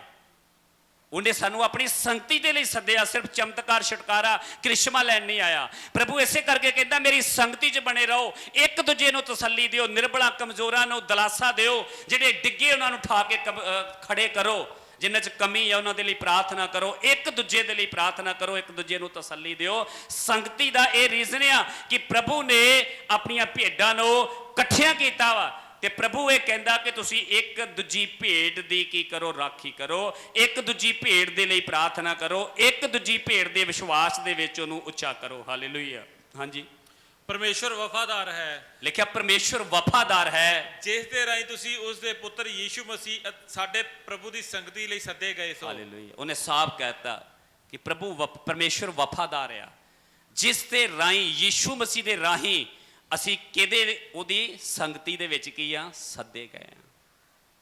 ਆਪਾਂ ਨੂੰ ਕੋਈ ਗਵਾਂਢੀ ਨਹੀਂ ਲੈ ਕੇ ਆਇਆ। ਪਰਮੇਸ਼ਰ ਨੇ ਕਿਹਾ ਜਿੰਨਾ ਚਿਰ ਮੈਂ ਕਿਸੇ ਨੂੰ ਨਾ ਲੈ ਕੇ ਆਵਾਂ, ਕੋਈ ਵੀ ਮੇਰੇ ਕੋਲ ਆ ਨਹੀਂ। ਅੱਜ ਤੁਸੀਂ ਇੱਥੇ ਬੈਠੇ ਜੇ, ਪ੍ਰਭੂ ਲੈ ਕੇ ਆਇਆ ਵਾ, ਤੇ ਕਹਿੰਦਾ ਯੀਸ਼ੂ ਮਸੀਹ ਦੇ ਰਾਹੀਂ ਤੁਸੀਂ ਉਹਦੀ ਸੰਗਤੀ ਦੇ ਲਈ ਕੀ ਕੀਤਾ ਗਿਆ ਵਾ, ਸੱਦੇ ਗਏ ਜੇ। ਪਰਮੇਸ਼ਰ ਨੇ ਆਪਣੀ ਸੰਗਤੀ ਦੇ ਵਾਸਤੇ ਸਾਨੂੰ ਸੱਦਿਆ, ਇੱਕ ਰਿਸ਼ਤਾ ਬਣਾਉਣ ਦੇ ਲਈ ਸੱਦਿਆ।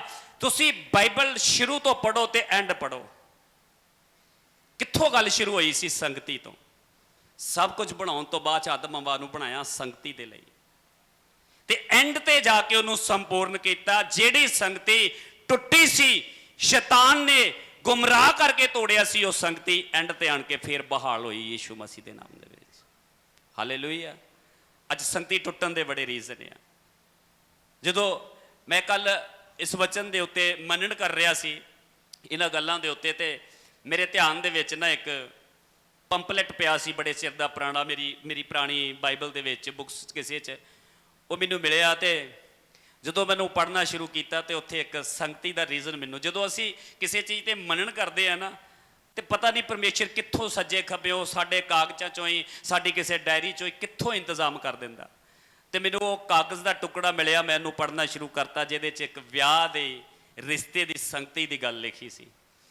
ਤੇ ਮੈਂ ਉਹਨੂੰ ਜਦੋਂ ਪੜ੍ਹਿਆ, ਅੱਜ ਇੱਥੇ ਅਸੀਂ ਬੜੇ ਬੈਠੇ ਆ, ਮੈਂ ਵੀ ਉਹਨਾਂ 'ਚ ਹੀ ਆਉਣਾ। ਸਾਡੇ ਵਿਆਹੁਤਾ ਰਿਸ਼ਤਿਆਂ 'ਚ ਦਰਾੜ ਪੈਂਦੀ, ਲੜਾਈ ਝਗੜੇ ਹੁੰਦੇ, ਕਈ ਕਮਜ਼ੋਰੀਆਂ ਆਉਂਦੀਆਂ, ਕਈਆਂ ਦੀ ਜ਼ਿੰਦਗੀ 'ਚ ਗੱਲਬਾਤ ਤਲਾਕ ਤੱਕ, ਛੁੱਟ ਛੁਡਾਵੇ ਤੱਕ ਚੱਲ ਜਾਂਦੀ ਆ, ਕਿਉਂਕਿ ਇਹ ਸਾਰੀ ਯੋਜਨਾ ਕਿਹਦੀ ਆ? ਸ਼ੈਤਾਨ ਦੀ। ਤੇ ਬਾਈਬਲ 'ਚ ਲਿਖਿਆ ਜਿਹਨੂੰ ਪਰਮੇਸ਼ਰ ਜੋੜਦਾ ਉਹਨੂੰ ਕੋਈ ਵੀ ਲੱਗ ਨਾ ਕਰੇ। ਕਹਿੰਦਾ ਧਨ, ਘਰ, ਸਭ ਕੁਝ ਤੁਹਾਨੂੰ ਮਾਂ ਪਿਓ ਤੋਂ ਮਿਲ ਸਕਦਾ, ਪਰ ਇੱਕ ਜੀਵਨ ਸਾਥੀ ਜਿਹੜਾ ਯਹੋਵਾ ਪਰਮੇਸ਼ਰ ਦੇ ਵੱਲੋਂ ਮਿਲਦਾ, ਉਹਦੀ ਕਦਰ ਕਰਨੀ ਕਹਿੰਦਾ ਸਿੱਖਦੇ ਆ। ਤੇ ਜਦੋਂ ਮੈਨੂੰ ਪੜ੍ਹਿਆ ਤੇ ਉਸ ਕਾਗਜ਼ ਦੇ ਵਿੱਚ, ਪਤਾ ਨਹੀਂ ਕਦੋਂ ਦਾ ਪਿਆ ਸੀ, ਉਹਦੇ 'ਚ ਲਿਖਿਆ ਕਿ ਅੱਜ ਕੀ ਕਾਰਨ ਆ ਇਹ ਰਿਸ਼ਤੇ ਟੁੱਟਣ ਦੇ, ਕੀ ਕਾਰਨ ਆ ਲੜਾਈ ਝਗੜੇ ਦੇ। ਉਹਦੇ ਵਿੱਚ ਇੱਕ ਸਭ ਤੋਂ ਪਹਿਲਾਂ ਗੱਲ ਲਿਖੀ ਕਿ ਸਭ ਤੋਂ ਪਹਿਲੀ ਆ ਕਿ ਅੱਜ ਦੇ ਯੁੱਗ ਦੇ ਵਿੱਚ ਇਨਸਾਨ ਪਤਾ ਕੀ ਕਰਦਾ, ਆਪਣੇ ਪਰਿਵਾਰ ਦੇ ਨਾਲ ਉਹਦੀ ਸੰਗਤੀ ਨਹੀਂ ਆ, ਆਪਣੇ ਪਰਿਵਾਰ ਨਾਲ, ਬੱਚਿਆਂ ਦੇ ਨਾਲ ਉਹਦੀ ਸੰਗਤੀ ਨਹੀਂ। ਬਹੁਤ ਸਾਰੇ ਬਿਜ਼ਨਸਮੈਨ ਆ ਦੁਨੀਆ ਦੇ ਉੱਤੇ, ਉਹ ਆਪਣੇ ਬੱਚਿਆਂ ਨੂੰ ਮੂੰਹ ਮੰਗੇ ਪੈਸੇ ਦੇ ਦਿੰਦੇ ਆ, ਜੋ ਮੰਗਦੇ ਉਹਨਾਂ ਦੀ ਹਰ ਇੱਕ ਰਿਕੁਆਇਰਮੈਂਟ ਪੂਰੀ ਕਰ ਦਿੰਦੇ ਆ। ਉਹਨਾਂ ਨੂੰ ਮਿਲਦੇ ਕਿਤੇ 6 ਮਹੀਨੇ ਸਾਲ ਬਾਅਦ ਜਾ ਕੇ ਆ, ਤੇ ਬੱਚੇ ਕੀ ਕਰਦੇ ਆ, ਵਿਗੜਦੇ ਆ, ਪਾਪ 'ਚ ਜਾਂਦੇ ਆ, ਨਸ਼ੇ 'ਚ ਜਾਂਦੇ ਆ। ਕਾਰਨ ਕੀ ਹੋਇਆ? ਸੰਗਤੀ। ਕਿ ਮਾਪਿਓ ਦੀ ਬੱਚਿਆਂ ਦੇ ਨਾਲ ਸੰਗਤੀ ਨਹੀਂ ਆ। ਪਤੀ ਪਤਨੀ ਦੇ ਰਿਸ਼ਤੇ 'ਚ ਵਿਗਾੜ ਪੈਂਦੀ, ਸੰਗਤੀ ਨਹੀਂ ਆ। ਪਤੀ ਪਤਨੀ ਦੀ ਸੰਗਤੀ ਨਹੀਂ। ਅੱਜ ਪਤਨੀ ਜਾਂ ਪਤੀ ਸਾਰਾ ਦਿਨ ਬਾਹਰ ਦੋਸਤਾਂ ਕੋ ਬਤੀਤ ਕਰਦਾ, ਸਾਰਾ ਦਿਨ ਬਾਹਰ ਘੁੰਮਦਾ ਫਿਰਦਾ, ਆਪਣੀ ਮौज ਮਸਤੀ, ਆਪਣੀ ਜੋ ਉਹਦੇ ਮਨ ਚ ਆਉਂਦਾ ਕਰਦਾ, ਤੇ ਉਹਨੂੰ ਇਹ ਵੀ ਯਾਦ ਨਹੀਂ ਹੁੰਦਾ ਕਿ ਘਰ ਮੇਰੇ ਬੱਚੇ ਆ, ਮੇਰੀ ਪਤਨੀ ਵੀ ਆ, ਮੈਂ ਉਹਨਾਂ ਕੋਲ ਵੀ ਜਾਣਾ, ਮੈਂ ਉਹਨਾਂ ਨੂੰ ਵੀ ਸਮਾਂ ਦੇਣਾ। ਪਰਮੇਸ਼ਰ ਕਹਿੰਦਾ ਜਿਹੜਾ ਉਹ ਸਮਾਂ, ਪਰਮੇਸ਼ਰ ਇਹ ਨਹੀਂ ਕਹਿੰਦਾ ਦੋਸਤ ਨਾ ਬਣਾਓ, ਪਰਮੇਸ਼ਰ ਇਹ ਕਹਿੰਦਾ ਦੋਸਤ ਬਣਾਓ, ਪਰ ਉਹ ਦੋਸਤ ਬਣਾਓ ਜਿਹੜੇ ਦੋਸਤ ਨੂੰ, ਜਿਹਦੇ ਪਰਿਵਾਰ ਨੂੰ ਤੁਸੀਂ ਆਪਣੇ ਘਰ ਬੁਲਾ ਸਕਦੇ, ਤੇ ਜਿਹਦੇ ਪਰਿਵਾਰ ਦੇ ਵਿੱਚ ਤੁਸੀਂ ਆਪਣੀ ਪਤਨੀ ਤੇ ਆਪਣੇ ਬੱਚਿਆਂ ਨੂੰ ਲੈ ਕੇ ਜਾ ਸਕਦੇ ਜੇ। ਉਹ ਦੋਸਤ ਤੁਹਾਡੀ ਜ਼ਿੰਦਗੀ 'ਚ ਹੋਣੇ ਚਾਹੀਦੇ ਆ, ਕਿਉਂਕਿ ਤੁਹਾਨੂੰ ਭਰੋਸਾ ਹੋਣਾ ਚਾਹੀਦਾ ਕਿ ਉਹਦੀ ਪਤਨੀ ਦਾ ਸੁਭਾਅ, ਉਹਦੇ ਬੱਚਿਆਂ ਦਾ ਸੁਭਾਅ, ਉਸ ਬੰਦੇ ਦੀ ਸੰਗਤੀ ਕੀ ਆ ਤੇ ਸਾਡੀ ਸੰਗਤੀ ਕੀ ਆ। ਤੇ ਲਿਖਿਆ ਜੈਸੀ ਸੰਗਤ ਵੈਸੀ ਰੰਗਤ। ਗਲਤ ਦੋਸਤ ਨਾਲ ਸੰਗਤੀ ਲਾਵਾਂਗੇ, ਗਲਤ ਸੁਸਾਇਟੀ ਦੇ ਵਿੱਚ ਬਵਾਂਗੇ, ਘਰ ਤੇ ਲੜਾਈ ਪਾਉਗੀ। ਜਦੋਂ ਪਤਨੀ ਨੂੰ ਪਤਾ ਲੱਗ ਜਾਊਗਾ ਕਿ ਇਹ ਸਵੇਰ ਤੋਂ ਲੈ ਕੇ ਸ਼ਾਮ ਤੱਕ ਕਿਹਦੇ ਨਾਲ ਸੀ, ਤੇ ਜੇ ਤੁਸੀਂ ਆਖੋ ਕਿ ਉਹ ਦੋਸਤ ਮੇਰਾ ਬੜਾ ਵਧੀਆ, ਉਹ ਦੋਸਤ ਮੈਨੂੰ ਬੜਾ ਪਿਆਰ ਕਰਦਾ, ਉਹ ਬੜੀਆਂ ਰੱਬ ਦੀਆਂ ਗੱਲਾਂ ਦੱਸਦਾ, ਤੇ ਜਿੱਥੇ ਗੱਲ ਆਉਂਦੀ ਕਿਤੇ ਪਤਨੀ ਦੀ, ਬੱਚਿਆਂ ਦੀ, ਕਿ ਸਾਨੂੰ ਵੀ ਫਿਰ ਉਹਨਾਂ ਦੇ ਘਰ ਉਹਨਾਂ ਨਾਲ ਮਿਲਾਓ, ਨਾ ਨਾ ਨਾ ਮੈਂ ਤੁਹਾਨੂੰ ਨਹੀਂ ਲੈ ਕੇ। ਇਹਦਾ ਮਤਲਬ ਤੁਹਾਨੂੰ ਪਤਾ ਵਾ ਕਿ ਉੱਥੇ ਕੋਈ ਗੜਬੜ ਆ, ਤੁਹਾਨੂੰ ਪਤਾ ਵਾ ਕਿ ਮੈਂ ਆਪਣੇ ਬੱਚੇ, ਆਪਣੀ ਪਤਨੀ ਨੂੰ ਉੱਥੇ ਨਹੀਂ ਖੜ ਸਕਦਾ। ਇਹਦਾ ਮਤਲਬ ਉਹ ਸੰਗਤੀ, ਉਹ ਦੋਸਤੀ ਗਲਤ ਆ। ਇਹ ਇੱਕ ਕਾਰਨ ਆ ਸਾਡੇ ਰਿਸ਼ਤੇ ਦੇ ਵਿੱਚ ਦਰਾੜ ਪੈਣ ਦਾ, ਸਾਡੇ ਰਿਸ਼ਤੇ ਦੇ ਵਿੱਚ ਕਮੀ ਆਉਣ ਦਾ। ਦੂਜੀ ਚੀਜ਼ ਮੀਡੀਆ, ਮੋਬਾਈਲ। ਅੱਜ ਬਹੁਤ ਸਾਰੇ ਲੋਕ ਜਿਹੜੀਆਂ ਪਤਨੀਆਂ ਵਾ, ਉਹ ਜਦੋਂ ਅੱਜ ਆਪਣੇ ਕਈ ਰਿਲੇਸ਼ਨ ਦੇ ਵਿੱਚ ਰਿਸ਼ਤੇਦਾਰ ਹੋ ਸਕਦੇ, ਦੋਸਤ ਹੋ ਸਕਦੇ ਆ, ਤੇ ਜਦੋਂ ਆਪਾਂ ਮੀਡੀਆ ਦੇ ਵਿੱਚ ਮੋਬਾਈਲਾਂ ਦੇ ਉੱਤੇ ਵੇਖਦੇ ਆ ਕਿ ਉਹ ਮੇਰੀ ਫਲਾਣੀ ਫਰੈਂਡ, ਮੇਰੀ ਫਲਾਣੀ ਰਿਸ਼ਤੇਦਾਰ ਪਹਾੜਾਂ ਤੇ ਘੁੰਮਣ ਗਈ ਆ, ਕਿੱਡੇ ਵਧੀਆ ਕੱਪੜੇ ਪਾਏ ਆ, ਕਿੰਨਾ ਇੰਜੋਏ ਕਰ ਰਹੇ ਆ, ਕਿੰਨਾ ਵਧੀਆ ਮਾਹੌਲ ਆ, ਕਿੰਨੇ ਹੋਟਲ 'ਚ ਵਧੀਆ 'ਚ ਖਾਣੇ ਖਾ ਰਹੇ ਆ, ਉਹ ਸਭ ਕੁਝ ਵੇਖ ਕੇ ਤੇ ਸ਼ਾਮ ਨੂੰ ਪਤੀ ਘਰ ਨਹੀਂ ਆਇਆ ਤੇ ਪੈ ਗਈ ਬਿਪਤਾ ਵੀ ਮੈਂ ਵੀ ਉੱਥੇ ਜਾਣਾ ਵਾ, ਕਿ ਮੇਰੇ ਕਰਮਾਂ 'ਚ ਇਹੋ ਕੁਝ ਸੀ, ਮੈਨੂੰ ਲੈ ਕੇ ਜਾਓ। ਇਹ ਇੱਕ ਬੜੀ ਵੱਡੀ ਬਿਪਤਾ ਦਾ ਕਾਰਨ ਆ ਮੀਡੀਆ, ਇਹ ਮੋਬਾਈਲ। ਪਰਮੇਸ਼ਰ ਇਹ ਕਹਿੰਦਾ ਕਿ ਜਿਹੜੀ ਬੁੱਧਵਾਨ ਇਸਤਰੀ ਉਹ ਆਪਣੇ ਹੱਥੀਂ ਘਰ ਬਣਾਉਂਦੀ, ਤੇ ਮੂਰਖ ਇਸਤਰੀ ਆਪਣੇ ਹੱਥੀਂ ਕੀ ਕਰਦੀ ਆ? ਢਾਹ ਲੈਂਦੀ। ਪਰਮੇਸ਼ਰ ਤੁਹਾਨੂੰ ਇਹ ਸਿਖਾਉਣਾ ਚਾਹੁੰਦਾ ਕਿ ਜੇ ਧੰਨਵਾਦ ਕਰਨ ਦੇ, ਤੁਸੀਂ ਕਹਿੰਦੇ ਨਾ ਆਪਣੇ ਪਤੀ ਦਾ, ਆਪਣੀ ਪਤਨੀ ਦਾ ਥੈਂਕਸ ਅਸੀਂ ਕਰ ਨਹੀਂ ਸਕਦੇ, ਇਹ ਤੇ ਹੈ ਨਹੀਂ ਆ ਕਿ ਤੁਹਾਡੀ ਪਤਨੀ, ਤੁਹਾਡੇ ਪਤੀ 'ਚ ਕੋਈ ਵੀ ਖੂਬੀ ਨਹੀਂ ਹੈਗੀ। ਪਰਮੇਸ਼ਰ ਕਹਿੰਦਾ ਧੰਨਵਾਦ ਕਰਨ ਦੇ ਬੜੇ ਰੀਜ਼ਨ ਆ। ਜੇ ਤੁਹਾਨੂੰ ਇੱਕ ਵੀ ਖੂਬੀ ਆਪਣੇ ਪਤੀ 'ਚ ਲੱਭਦੀ ਹੈ ਜਾਂ ਪਤਨੀ 'ਚ ਲੱਭਦੀ ਆ, ਉਹਦੇ ਲਈ ਪਰਮੇਸ਼ਰ ਦਾ ਧੰਨਵਾਦ ਕਰਦੇ ਜਾਓ ਯਿਸੂ ਮਸੀਹ ਦੇ ਨਾਮ ਦੇ ਵਿੱਚ, ਕਿਉਂਕਿ ਕੋਈ ਨਾ ਕੋਈ ਖੂਬੀ ਤੇ ਉਹਦੇ 'ਚ ਹੋਊਗੀ। ਤੇ ਜਿਹੜੀ ਖੂਬੀ ਉਹਦੇ 'ਚ ਹੋਊਗੀ, ਉਹ ਖੂਬੀ ਜਿਹੜੀ ਪਹਾੜਾਂ ਤੇ ਘੁੰਮਣ ਗਈ ਜਾਂ ਗਿਆ ਉਹਦੇ 'ਚ ਨਹੀਂ ਹੋਵੇਗੀ ਯਿਸੂ ਮਸੀਹ ਦੇ ਨਾਮ ਦੇ ਵਿੱਚ। ਤੇ ਉਸ ਸਮੇਂ ਯਾਦ ਕਰੋ ਕਿ ਪਰਮੇਸ਼ਵਰ, ਠੀਕ ਹੈ ਮੈਂ ਵੇਖਿਆ ਉਹ ਇੰਜੋਏ ਕਰ ਰਹੇ ਆ, ਮौज ਮਸਤੀ ਕਰ ਰਹੇ ਆ, ਪਰ ਮੈਂ ਜਾਣਦੀ ਉਹਨਾਂ ਦੇ ਰਿਸ਼ਤੇ ਦੇ ਵਿੱਚ ਗੜਬੜਿਆ। ਮੈਂ ਜਾਣਦੀ ਆ ਉਹਦਾ ਪਤੀ ਉਹਨੂੰ ਪੂਰੀ ਤਰ੍ਹਾਂ ਪਵਿੱਤਰਤਾਈ ਦੇ ਵਿੱਚ ਪੂਰੀ ਤਰ੍ਹਾਂ ਪਿਆਰ ਨਹੀਂ ਕਰਦਾ, ਉਹ ਸਮਰਪਣ ਨਹੀਂ ਆ ਰਿਸ਼ਤੇ ਦੇ ਵਿੱਚ, ਉਹਦੇ ਰਿਸ਼ਤੇ ਦੇ ਵਿੱਚ ਪਵਿੱਤਰਤਾਈ ਨਹੀਂ ਆ। ਪ੍ਰਭੂ ਮੈਂ ਜਾਣਦੀ ਆ, ਮੈਂ ਜਾਣਦਾ ਵਾਂ। ਪਰ ਜੇ ਤੁਸੀਂ ਜਾਣਦੇ ਆ ਤੇ ਉਹਨਾਂ ਦੀ ਉਹ ਚੀਜ਼ ਵੇਖ ਕੇ ਖੁਸ਼ ਹੋ ਰਹੇ ਜੇ, ਤੁਸੀਂ ਇਹ ਚੀਜ਼ ਤੋਂ ਖੁਸ਼ ਹੋਵੋ ਕਿ ਮੇਰਾ ਪਤੀ ਚਾਹੇ ਮੈਨੂੰ ਘੁੰਮਣ ਨਹੀਂ ਲੈ ਕੇ ਗਿਆ, ਮੈਨੂੰ ਕਿਤੇ ਵੀ ਨਹੀਂ ਲੈ ਕੇ ਗਿਆ, ਪਰ ਉਹਦੇ ਜ਼ਿੰਦਗੀ ਦੇ ਵਿੱਚ, ਮੇਰੇ ਰਿਸ਼ਤੇ ਦੇ ਵਿੱਚ ਪਵਿੱਤਰਤਾਈ ਆ ਤੇ ਅਧੀਨਗੀ ਤੇ ਆਗਿਆਕਾਰੀ ਆ ਯਿਸੂ ਮਸੀਹ ਦੇ ਨਾਮ ਦੇ ਵਿੱਚ। ਤੁਹਾਡੇ ਲਈ ਸਭ ਤੋਂ ਵੱਡੀ ਇਹ ਆ, ਕੋਈ ਪਤੀ, ਕੋਈ ਪਤਨੀ ਹਰ ਚੀਜ਼ ਬਰਦਾਸ਼ਤ ਕਰ ਸਕਦਾ, ਪਰ ਆਪਣੇ ਰਿਸ਼ਤੇ ਦੇ ਵਿੱਚ ਕਿਸੇ ਦੀ ਇੰਟਰਫੇਅਰ ਬਰਦਾਸ਼ਤ ਨਹੀਂ ਕਰ ਸਕਦਾ। ਇੱਕ ਗੱਲ ਉਹਦੇ 'ਚ ਹੋਰ ਲਿਖੀ ਕਿ ਇਸ ਰਿਸ਼ਤੇ ਦੇ ਵਿੱਚ ਦਰਾੜ ਪੈਣ ਦੇ, ਇਸ ਰਿਸ਼ਤੇ ਨੂੰ ਟੁੱਟਣ ਦੇ ਹੋਰ ਵੀ ਕਾਰਨ ਆ। ਉਹ ਕਾਰਨ ਆ ਕਿ ਜਦੋਂ ਪਤੀ ਪਤਨੀ ਦੇ ਰਿਸ਼ਤੇ ਦੇ ਵਿੱਚ ਤੀਜਾ ਬੰਦਾ ਇੰਟਰਫੇਅਰ ਕਰਦਾ ਵਾ, ਜਦੋਂ ਤੀਜਾ ਬੰਦਾ ਇੰਟਰਫੇਅਰ ਕਰਦਾ ਵਾ, ਇੰਟਰਫੇਅਰਸ ਹੋ ਸਕਦੀ ਆ ਪਤਨੀ ਦੀ, ਮਾਂ ਪਿਓ ਦੀ, ਉਹਦੇ ਭਰਾਵਾਂ ਦੀ। ਜਦੋਂ ਇੱਕ ਔਰਤ ਆਪਣੇ ਘਰ ਦੇ ਵਿੱਚ, ਪਰਿਵਾਰ ਦੇ ਵਿੱਚ ਆਪਣੇ ਪੇਕਿਆਂ ਦੀ ਇੰਟਰਫੇਅਰ ਜ਼ਿਆਦਾ ਰੱਖਦੀ ਆ, ਉੱਥੇ ਵੀ ਗੜਬੜ ਹੋਵੇਗੀ। ਇੱਕ ਪਤੀ ਦੇ ਪਰਿਵਾਰ ਮੈਂਬਰ, ਉਹਦੀ ਮਦਰ ਫਾਦਰ, ਉਹਦੀ ਫੈਮਿਲੀ, ਉਹਦੇ ਰਿਸ਼ਤੇ ਦੇ ਵਿੱਚ ਇੰਟਰਫੇਅਰ ਕਰਦੇ ਆ, ਉੱਥੇ ਵੀ ਗੜਬੜ ਹੋਵੇਗੀ। ਪਰਮੇਸ਼ਰ ਕਹਿੰਦਾ ਮੈਂ ਤੈਨੂੰ ਇਹ ਰਿਸ਼ਤਾ ਦਿੱਤਾ, ਇਹ ਤੇਰੇ ਨਾ ਤੇਰੇ ਪਰਿਵਾਰ ਨੂੰ ਜਾਣਦੀ ਸੀ ਨਾ ਤੈਨੂੰ ਜਾਣਦੀ ਸੀ, ਸਿਰਫ ਇੱਕ ਭਰੋਸੇ ਤੇ ਆਪਣਾ ਸਭ ਕੁਝ ਛੱਡ ਕੇ ਤੇਰੇ ਕੋਲ ਆਈ ਆ। ਅੱਜ ਤੂੰ ਮਾਂ ਦੀ ਵੀ ਸੁਣ, ਉਹਦੀ ਵੀ ਰਿਸਪੈਕਟ ਕਰ, ਬਾਪ ਦੀ ਵੀ ਸੁਣ, ਭਰਾਵਾਂ ਦੀ ਵੀ ਸੁਣ, ਪਰ ਜਿਹੜਾ ਰਾਈਟ ਇਹਦਾ ਵਾ ਉਹਨੂੰ ਦੇ। ਤਾਈਓ ਲਿਖਿਆ ਪਤੀ ਆਪਣੇ ਮਾਪਿਆਂ ਨੂੰ ਛੱਡ ਕੇ ਆਪਣੀ ਪਤਨੀ ਦੇ ਨਾਲ ਮਿਲਿਆ ਰਵੇ। ਇਹ ਨਹੀਂ ਕਿ ਆਪਣੇ ਮਾਪਿਆਂ ਨੂੰ ਛੱਡ ਦੋ, ਉਹਨਾਂ ਦੀ ਸਾਰੀ ਨਾ ਪੁੱਛੋ, ਅੱਜ ਵਚਨ ਸੁਣ ਕੇ ਜਾਓ ਕਿ ਪਾਸਟਰ ਜੀ ਨੇ ਬੋਲਿਆ ਮਾਪਿਓ ਨੂੰ ਘਰੋਂ ਹੀ ਕੱਢ ਦਈਏ। ਨਹੀਂ, ਪਰਮੇਸ਼ਰ ਕਹਿੰਦਾ ਉਹਨਾਂ ਦੀ ਇੱਜ਼ਤ ਕਰੋ, ਤੁਹਾਡਾ ਭਲਾ ਹੋਵੇ, ਧਰਤੀ ਤੇ ਉਮਰ ਲੰਬੀ ਹੋਵੇ। ਗੱਲ ਸਮਝਣ ਦੀ ਆ, ਵਚਨ ਨੂੰ ਸਮਝਣ ਦੀ ਆ। ਸੰਗਤੀ ਦੀ ਅਹਿਮਤ ਕੀ ਆ, ਆਪਾਂ ਸੰਗਤੀ 'ਚ ਕਿਉਂ ਆਉਨੇ ਆ? ਪ੍ਰਭੂ ਦੀਆਂ ਗੱਲਾਂ ਨੂੰ ਸਮਝਣ ਦੇ ਲਈ। ਜੇਕਰ ਅਸੀਂ ਉਹਦੇ ਨਾਲ ਸੰਗਤੀ ਕਰਦੇ ਆ, ਉਹਦੇ ਸੁਭਾਅ ਨੂੰ ਜਾਣਗੇ, ਯੀਸ਼ੂ ਮਸੀਹ ਨੂੰ ਜਾਣਗੇ, ਜਿਹਦੇ ਦੁਆਰਾ ਅਸੀਂ ਸੱਦੇ ਗਏ ਆ, ਤੇ ਅਸੀਂ ਇਹਨਾਂ ਕਈ ਮੁਸੀਬਤਾਂ ਤੋਂ ਬਚ ਸਕਦੇ ਆ, ਕਈ ਲੜਾਈ ਝਗੜਿਆਂ ਤੋਂ ਅਸੀਂ ਬਚ ਸਕਦੇ ਆ। ਤਾਂ ਹੀ ਪ੍ਰਭੂ ਨੇ ਕਿਹਾ ਗੁੱਸੇ ਹੋਵੋ ਪਰ ਸੂਰਜ ਤੁਹਾਡੇ ਕ੍ਰੋਧ ਤੇ ਨਾ ਛਿਪੇ। ਇਹ ਬਹੁਤ ਸਾਰੀਆਂ ਚੀਜ਼ਾਂ। ਜਲਨ ਇੱਕ ਰਿਸ਼ਤੇ ਦੇ ਵਿੱਚ ਪਾੜ ਪਾਉਂਦੀ ਹੈ।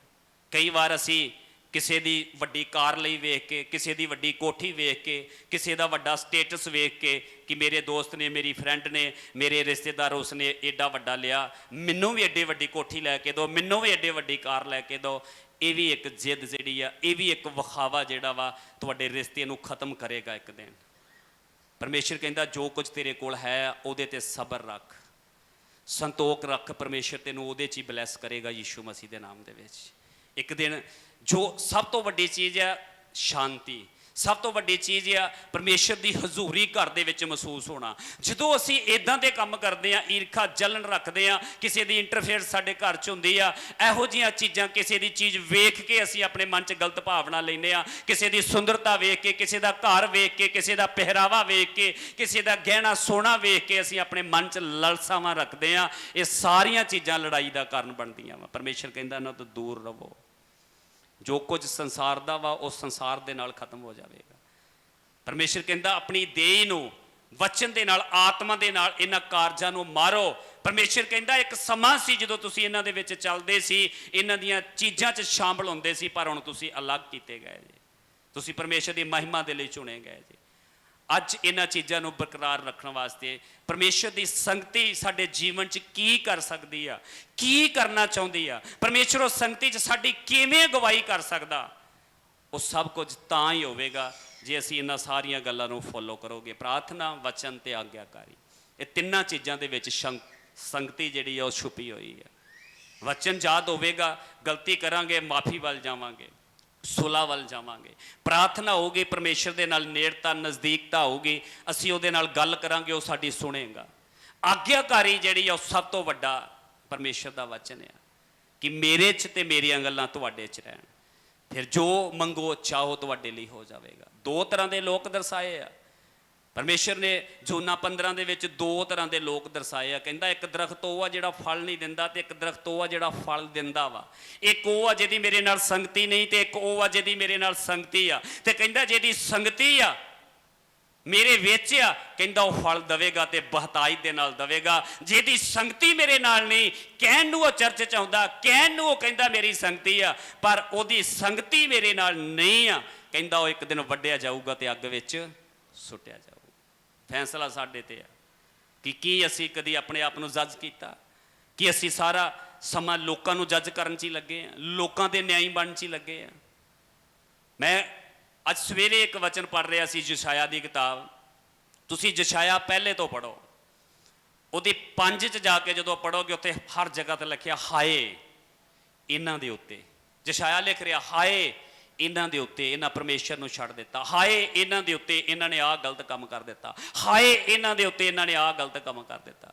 ਜਦੋਂ ਮੈਂ 6 ਜਾ ਕੇ ਪੜ੍ਹ ਰਿਹਾ ਸੀ ਯਸ਼ਾਇਆ, ਤੇ ਉੱਥੇ ਪਤਾ ਰੱਬ ਦਾ ਦਾਸ ਯਸ਼ਾਇਆ ਕੀ ਲਿਖਦਾ, ਕਹਿੰਦਾ ਹਾਏ ਮੇਰੇ ਉੱਤੇ। ਉੱਥੇ ਲਿਖਦਾ ਹਾਏ ਮੇਰੇ ਉੱਤੇ। 5 ਤੱਕ ਉਹ ਲੋਕਾਂ ਤੇ ਦੋਸ਼, ਲੋਕਾਂ ਦੇ ਜੀਵਨ ਹੀ ਪੜ੍ਹਦਾ ਰਿਹਾ, ਲੋਕਾਂ ਬਾਰੇ ਹੀ ਦੱਸਦਾ ਰਿਹਾ, ਤੇ 6ਵੇਂ 'ਚ ਜਾ ਕੇ ਕਹਿੰਦਾ ਹਾਏ ਮੇਰੇ ਉੱਤੇ, ਮੈਂ ਭ੍ਰਿਸ਼ਟ ਬੁੱਲਾਂ ਵਾਲਾ ਵਾਂ। ਉਹਦੇ ਕਹਿਣ ਦਾ ਮਤਲਬ ਹਾਏ ਮੇਰੇ ਮੂੰਹ ਚੋਂ ਤੇ ਕੋਈ ਚੰਗੀ ਗੱਲ ਨਿਕਲੀ ਨਹੀਂ, ਮੇਰੇ ਹੋਠਾਂ ਚੋਂ ਤੇ ਕਿਸੇ ਦੀ ਭਲਾਈ ਨਿਕਲੀ ਨਹੀਂ, ਮੇਰੇ ਹੋਠਾਂ ਚੋਂ ਤੇ ਕਿਸੇ ਦੀ ਆਸ਼ੀਸ਼ ਨਿਕਲੀ ਨਹੀਂ, ਹਾਏ ਮੇਰੇ ਉੱਤੇ ਮੈਂ ਭ੍ਰਿਸ਼ਟ ਬੁੱਲਾਂ ਵਾਲਾ ਵਾਂ। ਜਦੋਂ ਉਹਨੇ ਇਹ ਪ੍ਰਾਰਥਨਾ ਕੀਤੀ, ਦੋਸ਼ ਲਾਉਣਾ ਕਿਸੇ ਤੇ ਉਂਗਲ, ਕਿਸੇ ਦਾ ਨਿਆਂ ਕਰਨਾ ਛੱਡ ਕੇ ਉਹਨੇ ਕਿਹਾ ਪ੍ਰਭੂ ਹਾਏ ਮੇਰੇ ਉੱਤੇ। ਜਾ ਕੇ ਪੜ੍ਹਿਓ ਯਸ਼ਾਇਆ 1-6 ਤੱਕ, ਤੁਹਾਨੂੰ ਆਪੇ ਪਤਾ ਲੱਗੇਗਾ। ਕਹਿੰਦਾ ਹਾਏ ਮੇਰੇ ਤੇ ਮੈਂ ਭ੍ਰਿਸ਼ਟ ਬੁੱਲਾਂ ਵਾਲਾ। ਤੇ ਲਿਖਿਆ ਉਸੇ ਵੇਲੇ ਉਸ ਜਗ੍ਹਾ ਦੇ ਉੱਤੇ ਪਰਮੇਸ਼ਰ ਦੀ ਹਜ਼ੂਰੀ ਸੀ। ਇੱਕ ਦੂਤ ਉੱਥੋਂ ਉੱਠਿਆ ਤੇ ਉਹਨੇ ਇੱਕ ਉਸ ਭੱਠੀ 'ਚ ਉਸ ਵੇਦੀ ਤੋਂ ਇੱਕ ਭਖਦਾ ਹੋਇਆ ਕੋਲਾ ਲਿਆ ਤੇ ਲਿਖਿਆ ਉਹਨੇ ਮੇਰੇ ਹੋਠਾਂ ਨੂੰ ਛੂਹ ਲਿਆ। ਤੇ ਉਹਨੇ ਮੇਰੇ ਹੋਠਾਂ ਨੂੰ ਛੂਹ ਲਿਆ ਤੇ ਪਰਮੇਸ਼ਰ ਦਾ ਆਤਮਾ ਉਸੇ ਵੇਲੇ ਨੂੰ ਕਹਿੰਦਾ ਜਾ, ਹੁਣ ਮੈਂ ਤੇਰੇ ਹੋਠਾਂ ਨੂੰ ਛੂਹ ਲਿਆ ਤੇ ਆਪਣੀਆਂ ਚੰਗੀਆਂ ਗੱਲਾਂ ਤੇਰੇ ਅੰਦਰ ਪਾਤੀਆਂ। ਹੁਣ ਜੇ ਤੂੰ ਬੋਲੇਂਗਾ ਤੇ ਲੋਕਾਂ ਦੇ ਜੀਵਨ ਬਦਲਣਗੇ ਯੀਸ਼ੂ ਮਸੀਹ ਦੇ ਨਾਮ ਤੇ। ਹਾਲੇਲੂਇਆ। ਇਹ ਆ ਸੰਗਤੀ। ਆਪਣੇ ਆਪ ਨੂੰ ਜੱਜ ਕਰਨਾ, ਆਪਣੇ ਆਪ ਨੂੰ ਚੈੱਕ ਕਰੋ, ਆਪਣੇ ਆਪ ਨੂੰ ਵੇਖੋ ਕਿ ਅਸੀਂ ਪ੍ਰਭੂ ਦੇ ਨਾਲ ਕਿਹੜੀ ਸੰਗਤੀ ਦੇ ਵਿੱਚ ਆ। ਜਿੱਦਣ ਅਸੀਂ ਇਹ ਕਵਾਂਗੇ ਪ੍ਰਭੂ ਹਾਏ ਮੇਰੇ ਉੱਤੇ ਮੈਂ ਤੇ ਭ੍ਰਿਸ਼ਟ ਬੁੱਲਾਂ ਵਾਲਾ ਵਾਂ, ਉਦਣ ਹੀ ਤੁਹਾਡੀ ਜ਼ਿੰਦਗੀ 'ਚ ਸਹੀ ਸਮਾਂ ਤੇ ਸਹੀ ਸਥਾਨ ਆਵੇਗਾ ਤੇ ਪਰਮੇਸ਼ਰ ਤੁਹਾਨੂੰ ਬਲੈਸ ਕਰੇਗਾ ਯੀਸ਼ੂ ਮਸੀਹ ਦੇ ਨਾਮ ਦੇ ਵਿੱਚ। ਹਾਲੇਲੂਇਆ। ਦੂਜੀ ਗੱਲ, ਸੰਗਤੀ 'ਚ ਆਪਾਂ ਇਸੇ ਲਈ ਆਏ ਆ ਨਾ, ਲੈਣ ਵਾਸਤੇ। ਆਸ, ਛੁਟਕਾਰਾ, ਚੰਗਿਆਈ ਪ੍ਰਭੂ ਦਿੰਦਾ, ਪਰ ਉਹਦੇ ਲਈ ਇੱਕ ਸਹੀ ਸਮਾਂ ਤੇ ਸਹੀ ਸਥਾਨ ਹੋਣਾ ਜ਼ਰੂਰੀ ਹੈ। ਪਵਿੱਤਰ ਬਾਈਬਲ 'ਚ ਲਿਖਿਆ, ਹੁਣ ਮੈਂ ਤੁਹਾਨੂੰ ਇਹਦੇ ਬਾਰੇ ਵੀ ਥੋੜ੍ਹਾ ਬਰੀਫ ਕਰ ਦਿਆਂ ਕਿ ਕਈ ਕਹਿਣਗੇ ਕਿ ਪ੍ਰਭੂ ਮੈਂ ਸੰਗਤੀ 'ਚ ਵੀ ਚੱਲਦਾ ਵਾਂ ਤੇ ਮੈਨੂੰ ਅਜੇ ਮਿਲ ਨਹੀਂ ਦਿਆ। ਉਹਦੇ ਲਈ ਵੇਖੋ ਕਿ ਪਰਮੇਸ਼ਰ ਇਬਰਾਹਿਮ ਨੂੰ ਸਭ ਤੋਂ ਪਹਿਲਾਂ ਕੱਢਿਆ ਉਹਦੇ ਲੋਕਾਂ 'ਚੋਂ, ਸੰਸਾਰ 'ਚੋਂ, ਸਰੀਰ 'ਚੋਂ ਕੱਢਿਆ ਤੇ ਆਤਮਾ 'ਚ ਲੈ ਕੇ ਆਇਆ। ਆਤਮਾ 'ਚ ਲੈ ਕੇ ਆਉਣ ਤੋਂ ਬਾਅਦ 'ਚ ਉਹਨੇ ਉਹਦੇ ਨਾਲ ਵਾਅਦਾ ਕੀਤਾ ਕਿ ਮੈਂ ਤੈਨੂੰ ਇੱਕ ਪੁੱਤਰ ਦੇਵਾਂਗਾ, ਤੇਰਾ ਵੰਸ਼ ਵਧਾਵਾਂਗਾ।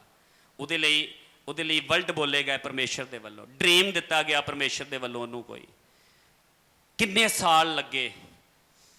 ਸਾਲ ਲੱਗੇ ਉਸ ਰੀਜ਼ਨ ਨੂੰ ਚਲਦਿਆਂ। ਪਰਮੇਸ਼ਰ ਨੇ ਬੋਲ ਦਿੱਤਾ 25 ਸਾਲ ਤੱਕ, 100 ਸਾਲ ਦੀ ਉਮਰ 'ਚ ਜਾ ਕੇ ਪਰਮੇਸ਼ਰ ਨੇ ਜਦੋਂ ਬੋਲਿਆ ਸੀ, ਉਸ ਵਚਨ 'ਚ ਲਿਖਿਆ, ਮੈਂ ਪੜ੍ਹ ਰਿਹਾ ਸੀ 18 ਉਤਪਤ ਦੇ ਵਿੱਚ ਲਿਖਿਆ, ਪਰਮੇਸ਼ਰ ਕਹਿੰਦਾ ਇਬਰਾਹਿਮ ਸਹੀ ਸਮਾਂ ਆਉਣ ਤੇ ਤੇਰੀ ਪਤਨੀ ਜਿਹੜੀ ਇੱਕ ਪੁੱਤਰ ਨੂੰ ਕੀ ਦੇਵੇਗੀ, ਜਨਮ ਦੇਵੇਗੀ। ਉੱਥੇ ਕਿਹੜਾ ਵਰਡ ਰਿਹਾ, ਸਹੀ ਸਮਾਂ ਆਉਣ ਤੇ। ਅੱਜ ਇਹ ਵਰਡ ਤੁਹਾਡੇ ਲਈ ਹੈ ਯੀਸ਼ੂ ਮਸੀਹ ਦੇ ਨਾਮ ਦੇ ਵਿੱਚ। ਪਰਮੇਸ਼ਰ ਬੋਲ ਰਿਹਾ, ਪਰ ਉਹ ਕਹਿ ਰਿਹਾ ਕਿ ਸਹੀ ਸਮਾਂ, ਸਹੀ ਸਥਾਨ ਆਉਣ ਤੇ ਮੈਂ ਤੁਹਾਨੂੰ ਬਰਕਤ, ਆਸ਼ੀਸ਼, ਚੰਗਿਆਈ ਵੀ ਦੇਵਾਂਗਾ। ਪਰ ਉਹਦੇ ਲਈ ਤੁਹਾਡੇ ਲਈ ਜ਼ਰੂਰੀ ਹੈ ਕਿ ਤੁਸੀਂ ਮੇਰੀ ਸੰਗਤੀ ਦੇ ਵਿੱਚ ਕੀ ਕਰੋ, ਬਣੇ ਰਹੋ। ਇਬਰਾਹਿਮ ਬਣਿਆ ਰਿਹਾ, ਗਲਤੀਆਂ ਵੀ ਕੀਤੀਆਂ ਪਰ ਬਣਿਆ ਰਿਹਾ। ਜਦੋਂ ਬਣਿਆ ਰਿਹਾ ਤੇ ਠੀਕ ਸਮੇਂ ਦੇ ਉੱਤੇ, ਉਸੇ ਬਸੰਤ ਉੱਤੇ ਜਦੋਂ ਪਰਮੇਸ਼ਰ ਨੇ ਕਿਹਾ ਸੀ, ਸਾਰਾ ਵੀ ਹੱਸੀ ਇਹ ਕਿਵੇਂ ਹੋ ਸਕਦਾ, ਪਰ ਪਰਮੇਸ਼ਰ ਨੇ ਜੋ ਵਾਅਦਾ ਕੀਤਾ ਠੀਕ ਸਮੇਂ ਦੇ ਉੱਤੇ ਆਇਆ ਤੇ ਉਹਦੀ ਕੁੱਖ ਨੂੰ ਖੋਲਿਆ ਤੇ ਉਹਨੂੰ ਬਲੈਸ ਕੀਤਾ ਯੀਸ਼ੂ ਮਸੀਹ ਦੇ ਨਾਮ ਦੇ ਵਿੱਚ। ਕਿ ਉਹੀ ਪਰਮੇਸ਼ਰ ਅੱਜ ਮੌਜੂਦ ਨਹੀਂ ਹੈ, ਕਿ ਉਹੀ ਪਰਮੇਸ਼ਰ ਅੱਜ ਤੁਹਾਡੇ ਨਾਲ ਵਾਅਦਾ ਨਹੀਂ ਕਰ ਰਿਹਾ। ਪਰ ਉਹਦੇ ਵਿੱਚ ਵੀ ਪਰਮੇਸ਼ਰ ਕੀ, ਅੱਜ ਜਦੋਂ ਤੁਹਾਨੂੰ ਲੱਗਦਾ ਨਾ, ਇੱਕ ਚੀਜ਼ ਹਮੇਸ਼ਾ ਯਾਦ ਰੱਖਿਓ ਕਿ ਜਦੋਂ ਪਰਮੇਸ਼ਰ ਤੁਹਾਨੂੰ ਤਿਆਰ ਕਰ ਰਿਹਾ ਹੋਵੇ ਨਾ, ਜਦੋਂ ਪਰਮੇਸ਼ਰ ਦਾ ਕੋਈ ਰੀਜ਼ਨ ਹੋਵੇ ਤੁਹਾਡੀ ਜ਼ਿੰਦਗੀ ਦੇ ਵਿੱਚ ਤੇ ਉਹ ਤੁਹਾਡੇ ਤੇ ਦੁੱਖ ਆਇਆ ਹੋਵੇ, ਪਰੇਸ਼ਾਨੀ ਆਈ ਹੋਵੇ, ਮੁਸ਼ਕਲ ਆਈ ਹੋਵੇ, ਤੇ ਤੁਸੀਂ ਪ੍ਰਾਰਥਨਾ ਵੀ ਕਰ ਰਹੇ ਹੋ, ਕਰਾ ਵੀ ਰਹੇ ਹੋ, ਕੋਈ ਹੱਲ ਨਹੀਂ ਹੋ ਰਿਹਾ, ਤੇ ਉਦੋਂ ਉਦਾਸ ਨਾ ਹੋਵੋ, ਸਮਝੋ ਤੁਹਾਡੀ ਤਿਆਰੀ ਹੋ ਰਹੀ ਹੈ। ਜਦੋਂ ਤਿਆਰੀ ਹੋ ਰਹੀ ਹੈ ਉਸ ਸਮੇਂ ਦੁੱਖ ਦੇ ਵਿੱਚ ਵੀ ਪਰਮੇਸ਼ਰ ਸਾਡੀ ਪ੍ਰਾਰਥਨਾ ਨੂੰ ਕੀ ਕਰਦਾ, ਸੁਣਦਾ ਨਹੀਂ। ਇਹ ਨਹੀਂ ਹੈ ਕਿ ਸੁਣ ਰਿਹਾ ਨਹੀਂ ਆ, ਪਰ ਉੱਤਰ ਨਹੀਂ ਦਿੰਦਾ, ਕਿਉਂਕਿ ਉਹ ਤਿਆਰੀ ਕਰ ਰਿਹਾ ਹੁੰਦਾ ਵਾ। ਇਬਰਾਹਿਮ ਦੀ ਤਿਆਰੀ ਹੋ ਰਹੀ ਸੀ, ਪਰ ਜਦੋਂ ਤਿਆਰੀ ਤੋਂ ਬਾਅਦ 'ਚ ਉਹਨੂੰ ਪੁੱਤਰ ਮਿਲਿਆ, ਇੱਕ ਸਮਾਂ ਆਇਆ ਪਰਮੇਸ਼ਰ ਜਦੋਂ ਉਹਨੂੰ ਆਪਣੀ ਸੰਗਤੀ 'ਚ ਅੱਗੇ ਲੈ ਕੇ ਜਾਣਾ ਚਾਹੁੰਦਾ ਸੀ ਤੇ ਉਹਨੇ ਕਿਹਾ ਕਿ ਲੂਤ ਤੋਂ ਕੀ ਹੋ ਜਾ, ਅਲੱਗ ਹੋ ਜਾ। ਇੱਥੇ ਇੱਕ ਹੋਰ ਰੀਜ਼ਨ ਆ ਕਿ ਕਈ ਵਾਰ ਸਾਡੀ ਜ਼ਿੰਦਗੀ 'ਚੋਂ ਚੀਜ਼ ਦੇਣ ਵਾਸਤੇ, ਸਾਨੂੰ ਉਸ ਬਲਾਹੜ ਤੇ ਲੈ ਕੇ ਜਾਣ ਵਾਸਤੇ ਪਰਮੇਸ਼ਰ ਕਈ ਲੋਕਾਂ ਨੂੰ ਸਾਡੀ ਜ਼ਿੰਦਗੀ 'ਚੋਂ ਕੱਢਦਾ ਵਾ ਤੇ ਕਈ ਲੋਕ ਸਾਨੂੰ ਆਪੇ ਛੱਡ ਕੇ ਚਲੇ ਜਾਂਦੇ ਆ। ਇਹ ਦੋਵਾਂ ਦੇ ਵਿੱਚ ਪਰਮੇਸ਼ਰ ਕਹਿੰਦਾ ਦਾਸ ਨਾ ਹੋਵੋ। ਜੇ ਕੋਈ ਬੰਦਾ ਤੁਹਾਡੇ ਜੀਵਨ 'ਚੋਂ ਤੁਸੀਂ ਕੱਢ ਦਿੱਤਾ ਤੇ ਤੁਸੀਂ ਇਹ ਸੋਚਦੇ ਆ ਕਿ ਇਹਦਾ ਮੇਰੇ ਨਾਲ 10 ਸਾਲਾਂ ਦਾ, 15 ਸਾਲਾਂ ਦਾ ਰਿਸ਼ਤਾ ਬੜੇ ਮੇਰੇ ਕੰਮ ਆਇਆ ਵਾ, ਪਰ ਇਹ ਤੁਹਾਨੂੰ ਲੱਗਦਾ ਕਿ ਇਹ ਕੰਮ ਤੇ ਮੇਰੇ ਆਉਂਦਾ ਚਿਰ ਤੇ ਬੜੇ ਤੋਂ ਆ, ਪਰ ਕਿਤੇ ਨਾ ਕਿਤੇ ਮੇਰੇ ਆਤਮਿਕ ਜੀਵਨ ਦੇ ਵਾਧੇ ਦੇ ਵਿੱਚ ਇਹ ਰੁਕਾਵਟ ਆ, ਤੇ ਪਰਮੇਸ਼ਰ ਉਹਨੂੰ ਕੱਢੂਗਾ ਤੁਹਾਡੀ ਜ਼ਿੰਦਗੀ ਦੇ ਵਿੱਚੋਂ। ਪਰਮੇਸ਼ਰ ਨੂੰ ਪਤਾ ਸੀ ਜਿੰਨਾ ਚਿਰ ਲੂਤ ਇਹਦੇ ਨਾਲ ਰਿਹਾ ਗੜਬੜਿਆ, ਪਰਮੇਸ਼ਰ ਨੇ ਲੂਤ ਨੂੰ ਕੱਢਿਆ। ਜਦੋਂ ਲੂਤ ਨਿਕਲਿਆ ਤੇ ਉਦੋਂ ਹੀ ਅਬਰਾਮ ਦਾ ਜੀਵਨ ਜਿਹੜਾ ਸੀ ਬਲੈਸ ਹੋਇਆ ਯੀਸ਼ੂ ਮਸੀਹ ਦੇ ਨਾਮ ਦੇ ਵਿੱਚ। ਹਾਲੇਲੂਇਆ। ਤੇ ਕਈ ਲੋਕ ਆਪੇ ਹੀ ਛੱਡ ਕੇ ਚਲੇ ਜਾਂਦੇ ਆ। ਉਦਾਸ ਨਾ ਹੋਵੋ।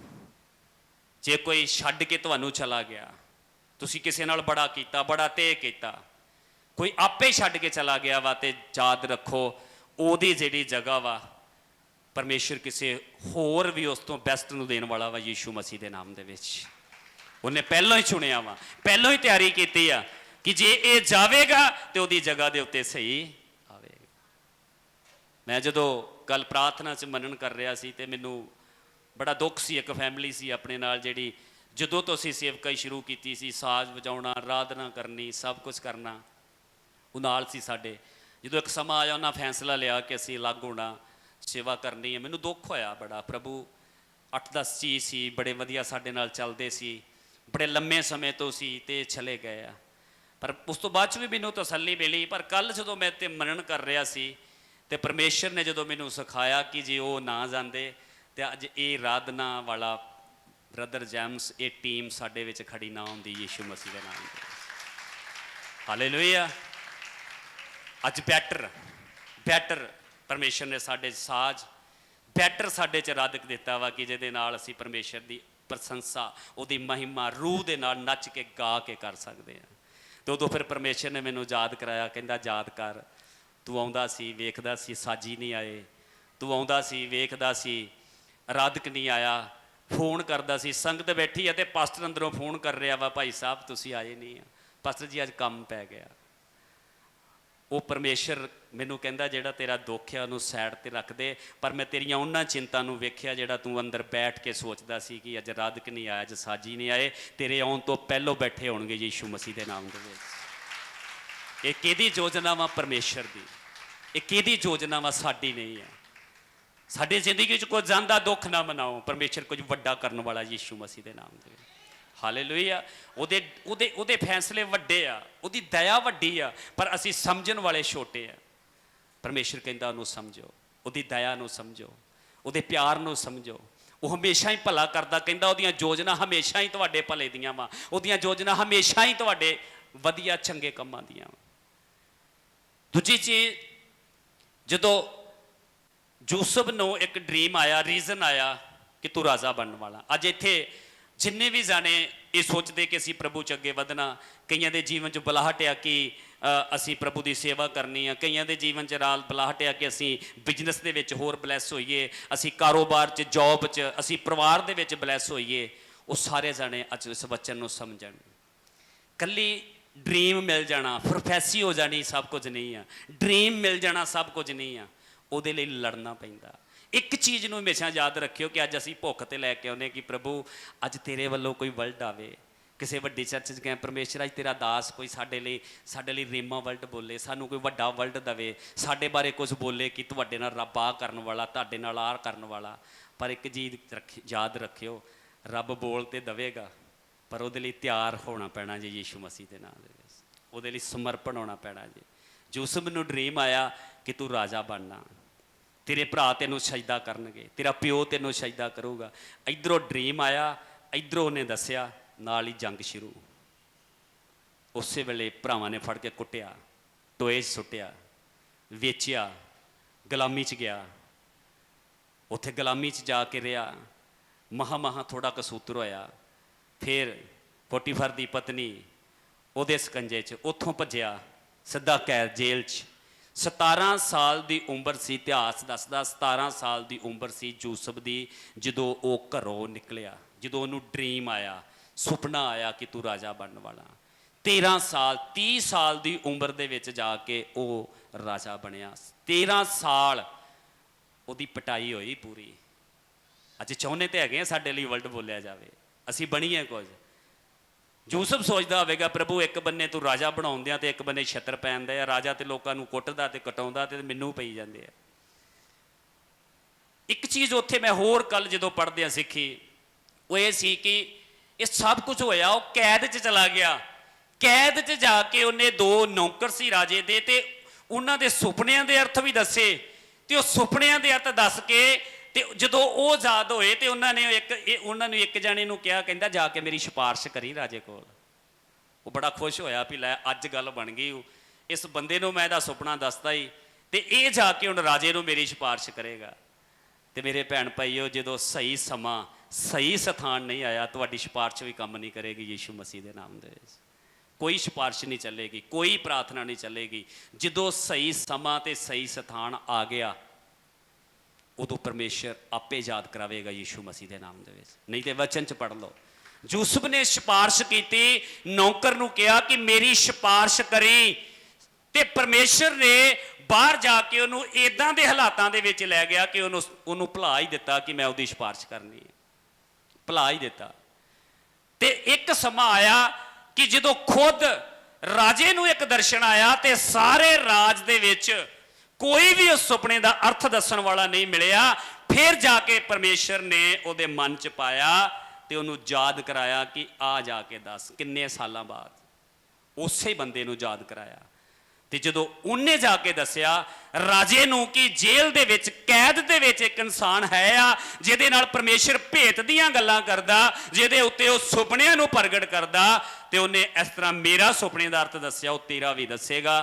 ਤੇ ਜਦੋਂ ਉਹਨੇ ਆਣ ਕੇ ਦੱਸਿਆ ਤੇ 30 ਸਾਲਾਂ ਬਾਅਦ, 30 ਸਾਲ ਦੀ ਉਮਰ 'ਚ ਉਹ ਰਾਜ ਭਾਗ ਦੇ ਉੱਤੇ ਬੈਠਾ ਯੀਸ਼ੂ ਮਸੀਹ ਦੇ ਨਾਂ 'ਚ। ਉਹਦੇ ਭਰਾਵਾਂ ਨੇ, ਉਹਦੇ ਪਿਓ ਨੇ, ਸਾਰੀ ਦੁਨੀਆ ਨੇ, ਰਾਜੇ ਤੱਕ ਉਹਨੂੰ ਸਜਦਾ ਕੀਤਾ ਯੀਸ਼ੂ ਮਸੀਹ ਦੇ ਨਾਂ 'ਚ ਕਿ ਜਿਹੜੇ ਪਰਮੇਸ਼ਰ ਨੂੰ ਤੂੰ ਮੰਨਦਾ, ਉਹ ਪਰਮੇਸ਼ਰ ਵੱਡਾ ਵਾ ਯੀਸ਼ੂ ਮਸੀਹ ਦੇ ਨਾਮ ਦੇ। ਇਹ ਆ ਰੀਜ਼ਨ, ਇਹ ਆ ਚੀਜ਼ਾਂ ਸੰਗਤੀ ਤੋਂ ਬਾਅਦ 'ਚ ਆਉਂਦੀਆਂ ਜੋ ਅਸੀਂ ਲੈਣ ਆਏ ਆ। ਆਸ਼ੀਸ਼, ਚੰਗਿਆਈ, ਛੁਟਕਾਰਾ, ਬਰਕਤ ਪਰਮੇਸ਼ਰ ਦਿੰਦਾ।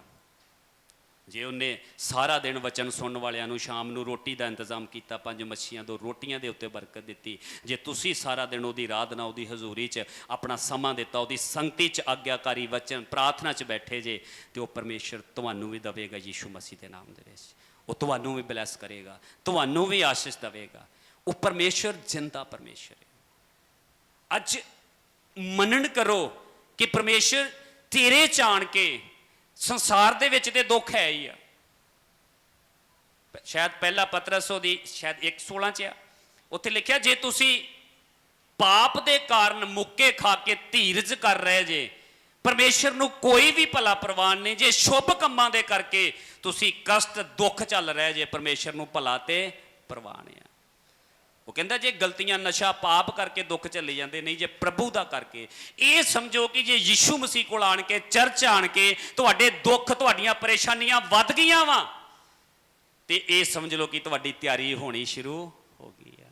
ਸਹੀ ਸਮਾਂ ਆਉਣ ਤੇ ਪਰਮੇਸ਼ਰ ਆਪੇ ਰਸਤੇ ਖੋਲੇਗਾ, ਆਪੇ ਤੁਹਾਨੂੰ ਦੇਵੇਗਾ ਯੀਸ਼ੂ ਮਸੀਹ ਤੇ। ਜਦੋਂ ਉਹ ਦੇਵੇਗਾ, ਉਹ ਤੁਹਾਡੀ ਸੋਚ ਤੋਂ ਕਿਤੇ ਵੱਧ ਕੇ ਦੇਵੇਗਾ ਯੀਸ਼ੂ ਮਸੀਹ ਦੇ ਨਾਮ ਨਾਲ। ਹਨਾ ਪ੍ਰਾਰਥਨਾ ਕਰਦੀ ਸੀ ਨਾ, ਤੇ ਕਰਨ ਦੇ ਵਿੱਚ ਕੀ ਸੀ? ਕੁਰਕੜਾਹਟ। ਕਰਨ ਦੇ ਵਿੱਚ ਸੀ ਕੀ? ਈਰਖਾ। ਉਹਦੀ ਪ੍ਰਾਰਥਨਾ ਸੰਗਤੀ ਕਰਨ ਦੇ ਵਿੱਚ ਕੀ ਸੀ? ਜਲਨ। ਉਹ ਮੰਗਦੀ ਸੀ, ਪਰ ਪਰਮੇਸ਼ਰ ਨੂੰ ਪਤਾ ਸੀ ਕਿ ਮੈਂ ਇਹਨੂੰ ਦੇਣਾ। ਉੱਥੇ ਲਿਖਿਆ ਉਹਦੀ ਕੁੱਖ ਕਿੰਨੇ ਬੰਦ ਕੀਤੀ ਸੀ? ਪਰਮੇਸ਼ਰ ਨੇ। ਤੇ ਪਰਮੇਸ਼ਰ ਨੂੰ ਪਤਾ ਸੀ ਕਿ ਮੈਂ ਇਹਨੂੰ ਦੇਣਾ, ਪਰ ਸਹੀ ਸਮਾਂ ਆਉਣ ਤੇ ਦੇਣਾ। ਹਨਾ ਇੱਕ ਪੁੱਤਰ ਮੰਗਦੀ ਸੀ, ਪਰਮੇਸ਼ਰ ਉਹਨੂੰ ਤਿਆਰ ਕਰ ਰਿਹਾ ਸੀ। ਹਨਾ ਇੱਕ ਆਪਣਾ ਵਾਰਸ ਮੰਗਦੀ ਸੀ, ਪਰਮੇਸ਼ਰ ਉਹਨੂੰ ਤਿਆਰ ਕਰ ਰਿਹਾ ਸੀ। ਉਹਨੂੰ ਨਹੀਂ ਸੀ ਪਤਾ, ਪਰਮੇਸ਼ਰ ਨੂੰ ਪਤਾ ਸੀ ਕਿ ਮੈਂ ਜਿਹੜਾ ਨੂੰ ਪੁੱਤਰ ਦੇਣਾ, ਉਹ ਇੱਕ ਨਬੀ ਹੋਵੇਗਾ, ਉਹ ਮੁੜ ਕੇ ਦੂਜੇ ਨਬੀਆਂ ਨੂੰ ਮਸਾ ਕਰੇਗਾ ਯੀਸ਼ੂ ਮਸੀਹ ਦੇ ਨਾਮ ਦੇ ਵਿੱਚ। ਤੇ ਜਦੋਂ ਪਰਮੇਸ਼ਰ ਨੇ ਰਸਤਾ ਖੋਲਿਆ, ਪਰਮੇਸ਼ਰ ਨੇ ਬਰਕਤ ਦਿੱਤੀ, ਪਰਮੇਸ਼ਰ ਨੇ ਮਸਾ ਬੱਚਾ ਦਿੱਤਾ, ਤੇ ਉਹ ਬੱਚਾ ਸੈਮੂਅਲ, ਇਹੋ ਜਿਹਾ ਬੱਚਾ ਪੈਦਾ ਹੋਇਆ ਜਿਹਨੇ ਬਹੁਤ ਸਾਰੇ ਰਾਜਿਆਂ ਨੂੰ, ਨਬੀਆਂ ਨੂੰ ਮਸਾ ਕੀਤਾ ਯੀਸ਼ੂ ਮਸੀਹ ਦੇ ਨਾਮ ਤੇ।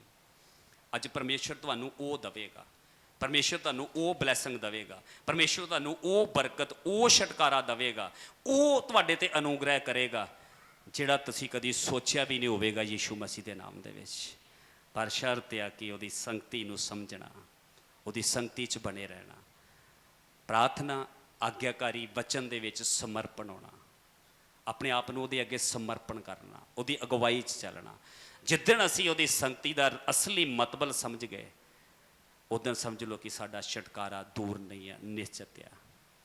ਪਰਮੇਸ਼ਰ ਤਿਆਰ ਆ, ਅਸੀਂ ਕਮਜ਼ੋਰ ਆ। ਲਿਖਿਆ ਆਤਮਾ ਤਿਆਰ ਆ, ਤੁਸੀਂ ਕਮਜ਼ੋਰ ਆ। ਇਸ ਕਰਕੇ ਪਰਮੇਸ਼ਰ ਦੇ ਲਈ ਤਿਆਰ ਹੋਵੋ। ਅੱਜ ਇਹ ਜ਼ਿੰਦਗੀ 'ਚ ਸਾਡੇ ਕੋਲ ਸਮਾਂ ਵਾ ਕਿ ਅਸੀਂ ਪਰਮੇਸ਼ਰ ਦੇ ਅੱਗੇ ਸਮਰਪਣ ਹੋਈਏ। ਪ੍ਰਭੂ ਕਹਿੰਦਾ ਕਿ ਹਰ ਚੀਜ਼ ਦਾ ਅੰਤ ਆ, ਸਮਾਂ ਨਜ਼ਦੀਕ ਆ ਚੁੱਕਾ ਵਾ, ਸਭ ਕੁਝ ਖਤਮ ਹੋਣਾ ਵਾ। ਪਰ ਪਰਮੇਸ਼ਰ ਕਹਿੰਦਾ ਤੁਸੀਂ ਮੇਰੇ ਨਾਲ ਸਵਰਗ 'ਚ ਹੋਵੋਗੇ ਯੀਸ਼ੂ ਮਸੀਹ ਦੇ ਨਾਮ ਦੇ ਵਿੱਚ। ਜਿਹੜੀ ਯੋਜਨਾ ਮੈਂ ਤੁਹਾਡੇ ਲਈ ਤਿਆਰ ਕੀਤੀ ਆ ਤੁਸੀਂ ਉਹ ਪ੍ਰਫੁੱਲਤ ਹੋਵੋਗੇ, ਵੇਖੋਗੇ। ਜਿਹੜਾ ਡ੍ਰੀਮ ਮੈਂ ਤੁਹਾਨੂੰ ਦਿੱਤਾ ਵਾ ਉਹ ਪੂਰਾ ਹੋਵੇਗਾ, ਪਰ ਕਦੋਂ? ਜਦੋਂ ਤੁਸੀਂ ਮੇਰੇ ਸਾਥ ਹੋਵੋਗੇ, ਤੁਸੀਂ ਮੇਰੀ ਅਗਵਾਈ ਚੱਲੋਗੇ, ਮੇਰੀ ਆਵਾਜ਼ ਨੂੰ ਸੁਣੋਗੇ, ਮੇਰੇ ਨਾਲ ਸੰਗਤੀ ਬਣਾ ਕੇ ਰੱਖੋਗੇ, ਫਿਰ ਉਦੋਂ ਉਹ ਸਭ ਕੁਝ ਦੇਵੇਗਾ। ਕਿੰਨੇ ਜਾਣੇ ਸਮਝੇ ਯੀਸ਼ੂ ਮਸੀਹ ਦੇ ਨਾਮ? ਕਿੰਨੇ ਜਾਣੇ ਅੱਜ ਤੋਂ ਬਾਅਦ ਸੰਗਤੀ ਦੇ ਅਸਲੀ ਰੀਜ਼ਨ ਨੂੰ ਸਮਝਣਗੇ? ਸੰਗਤੀ ਦਾ ਅਸਲੀ ਰੀਜ਼ਨ ਇਹ ਹੀ ਹੈ। ਇਹ ਨਹੀਂ ਕਿ ਇੱਕ ਦਿਨ ਸੰਗਤੀ ਕਰ ਲਈ, ਮਹੀਨਾ ਆਪਣੀ ਮਰਜ਼ੀ, ਇੱਕ ਦਿਨ ਸੰਗਤੀ ਕਰ ਲਈ, 6 ਮਹੀਨੇ ਆਪਣੀ ਮਰਜ਼ੀ। ਨਹੀਂ, ਉਹ ਸੰਗਤੀ ਨਹੀਂ ਆ, ਉਹ ਵਪਾਰ ਆ। ਉਹ ਧੋਖਾ ਆਪਣੇ ਜੀਵਨ ਦੇ ਨਾਲ, ਧੋਖਾ ਆਪਣੇ ਪਰਿਵਾਰ ਦੇ ਨਾਲ, ਧੋਖਾ ਵਾ ਉਹ। ਪ੍ਰਭੂ ਕਹਿੰਦਾ ਧੋਖੇ 'ਚੋਂ ਬਾਹਰ ਆ ਜਾਓ। ਪਰਮੇਸ਼ਰ ਠੱਠਿਆਂ 'ਚ ਅਡਾਉਣਾ ਬੰਦ ਕਰ ਦਿਓ। ਜਿੱਥੇ ਰੱਬ ਉੱਥੇ ਸਭ ਆ। ਪਰਮੇਸ਼ਰ ਦੀ ਦਇਆ 'ਚ ਆ ਜਾਓ, ਉਹ ਸਭ ਕੁਝ ਦੇਵੇਗਾ, ਉਹ ਦਿੰਦਾ ਵੀ ਆ। ਤੇ ਜੋ ਕੁਝ ਤੁਹਾਨੂੰ ਅੱਜ ਉਹਨੇ ਦਿੱਤਾ ਉਹਦੇ ਲਈ ਉਹਦਾ ਥੈਂਕਸ ਕਰੋ ਯੀਸ਼ੂ ਮਸੀਹ ਦੇ ਨਾਲ। ਤਾੜੀਆਂ ਦੇ ਨਾਲ ਅਸੀਂ ਧੰਨਵਾਦ ਕਰਾਂਗੇ। ਇਹ ਨਹੀਂ ਕਿ ਪਰਮੇਸ਼ਰ ਨੇ ਕਿਸੇ ਨੂੰ ਦਿੱਤਾ ਨਹੀਂ। ਮੈਨੂੰ ਪਤਾ ਅਸੀਂ ਗਵਾਹੀਆਂ ਦੇਣੀਆਂ, ਅੱਜ ਵੀ ਗਵਾਹੀਆਂ ਹੋਣਗੀਆਂ, ਦਿੰਦੇ ਵੀ ਆ। ਪਰ ਮੈਂ ਸੋਚਦਾ ਕਿ ਜੇ ਕਿਸੇ ਦੀ ਜ਼ਿੰਦਗੀ 'ਚ ਕੋਈ ਸੋਚਦਾ ਨਾ ਕਿ ਅਜੇ ਤੱਕ ਗਵਾਹੀ ਨਹੀਂ ਬਣੀ ਤੇ ਮੈਂ ਦੇਵਾਂ ਕੀ, ਤੇ ਮੇਰੇ ਭੈਣ ਭਾਈ ਉਹ ਸਭ ਤੋਂ ਵੱਡੀ ਗਵਾਹੀ ਪਤਾ ਕੀ ਹੈ? ਕਿ ਉਹਦੀ ਹਜ਼ੂਰੀ 'ਚ ਖਲੋ ਕੇ ਕਹੋ ਕਿ ਪ੍ਰਭੂ ਮੈਂ ਇੱਕ ਦਿਨ ਪਾਪੀ ਸੀ, ਮੈਂ ਇੱਕ ਦਿਨ ਨਸ਼ੇ 'ਚ ਸੀ, ਮੈਂ ਇੱਕ ਦਿਨ ਵਿਚਾਰ ਮੂਰਤੀ ਪੂਜਾ ਸੀ, ਤੇ ਪ੍ਰਭੂ ਤੇਰੀ ਕਿਰਪਾ ਦੀ ਨਿਗਾਹ ਮੇਰੇ ਤੇ ਹੋਈ ਹੈ ਤੇ ਅੱਜ ਮੈਂ ਤੇਰੀ ਹਜ਼ੂਰੀ 'ਚ ਬੈਠਾ ਵਾਂ। ਇਹੋ ਮੇਰੇ ਲਈ ਗਵਾਹੀ ਹੈ ਯੀਸ਼ੂ ਮਸੀਹ ਦੇ ਨਾਮ ਦੇ ਵਿੱਚ। ਹਾਲੇਲੂਇਆ। ਤੇ ਮੈਂ ਸੋਚਦਾ ਕਿ ਦੂਜੀਆਂ ਸਾਰੀਆਂ ਚੀਜ਼ਾਂ ਦੀਆਂ ਦਿੱਤੀਆਂ ਹੋਈਆਂ ਗਵਾਹੀਆਂ ਤੋਂ ਪਰਮੇਸ਼ਰ ਤੇ ਉਹਦੇ ਦੂਤ ਜ਼ਿਆਦਾ ਖੁਸ਼ ਹੋਣਗੇ ਯੀਸ਼ੂ ਮਸੀਹ ਦੇ ਨਾਮ ਦੇ ਵਿੱਚ। ਕਿਉਂਕਿ ਲਿਖਿਆ ਉਹ ਪਾਪੀਆਂ ਨੂੰ ਬਚਾਉਣ ਵਾਸਤੇ ਤੇ ਆਇਆ ਵਾ। ਤੇ ਜਦੋਂ ਅਸੀਂ ਮੰਨ ਲੈਂਦੇ ਕਿ ਪ੍ਰਭੂ ਮੈਂ ਪਾਪੀ ਸੀ, ਤੇਰੀ ਦਇਆ ਮੇਰੇ ਤੇ ਹੋਈ ਆ ਤੇ ਮੈਂ ਅੱਜ ਇੱਥੇ ਬੈਠਾ ਵਾਂ ਧਰਮੀਆਂ ਦੀ ਮੰਡਲੀ 'ਚ, ਤੇਰੇ ਵੰਸ਼ 'ਚ, ਤੇਰੇ ਰਾਜ ਦੇ ਘਰਾਣੇ ਦੇ ਵਿੱਚ, ਇਹ ਤੇਰੀ ਕਿਰਪਾ ਤੋਂ ਬਿਨਾਂ ਨਹੀਂ ਹੋ ਸਕਦਾ। ਹਾਲੇਲੂਇਆ। ਪਰਮੇਸ਼ਰ ਦਾ ਧੰਨਵਾਦ ਕਰਦੇ ਹਾਂ ਤੇ ਵਿਸ਼ਵਾਸ ਕਰਦਾ ਕਿ ਪਰਮੇਸ਼ਰ ਅੱਜ ਦੇ ਵਚਨ ਦੇ ਨਾਲ ਤੁਹਾਨੂੰ ਬਰਕਤ ਦੇਵੇਗਾ। ਸਭ ਨੂੰ ਜੈ ਮਸੀਹ ਦੀ। ਮੇਰਾ ਖਿਆਲ ਗਵਾਹੀਆਂ ਵਾ, ਮੈਂ ਬੇਨਤੀ ਕਰੂੰਗਾ ਕਿ 1-2 ਗਵਾਹੀਆਂ ਜਿਹੜੀਆਂ ਹੈਗੀਆਂ ਅਸੀਂ ਜਲਦੀ ਦੇਵਾਂਗੇ। ਗਰਮੀ ਵੀ ਆ। ਪਰਮੇਸ਼ਰ ਸਾਡੇ ਸਬਰ ਨੂੰ, ਸਾਡੇ ਬੈਠਣ ਨੂੰ ਜਾਣਦਾ ਵਾ ਕਿ ਅਸੀਂ ਕਿੰਨੇ ਸਬਰ ਦੇ ਨਾਲ ਗਰਮੀ ਦੇ ਹਾਲਾਤਾਂ 'ਚ ਵੀ ਉਹਦੀ ਹਜ਼ੂਰੀ 'ਚ ਬੈਠੇ ਆ। ਪਰਮੇਸ਼ਰ ਤੁਹਾਨੂੰ ਇਹਦਾ ਵੀ ਪ੍ਰਤੀਫਲ ਦੇਵੇਗਾ। ਹਾਲੇਲੂਇਆ।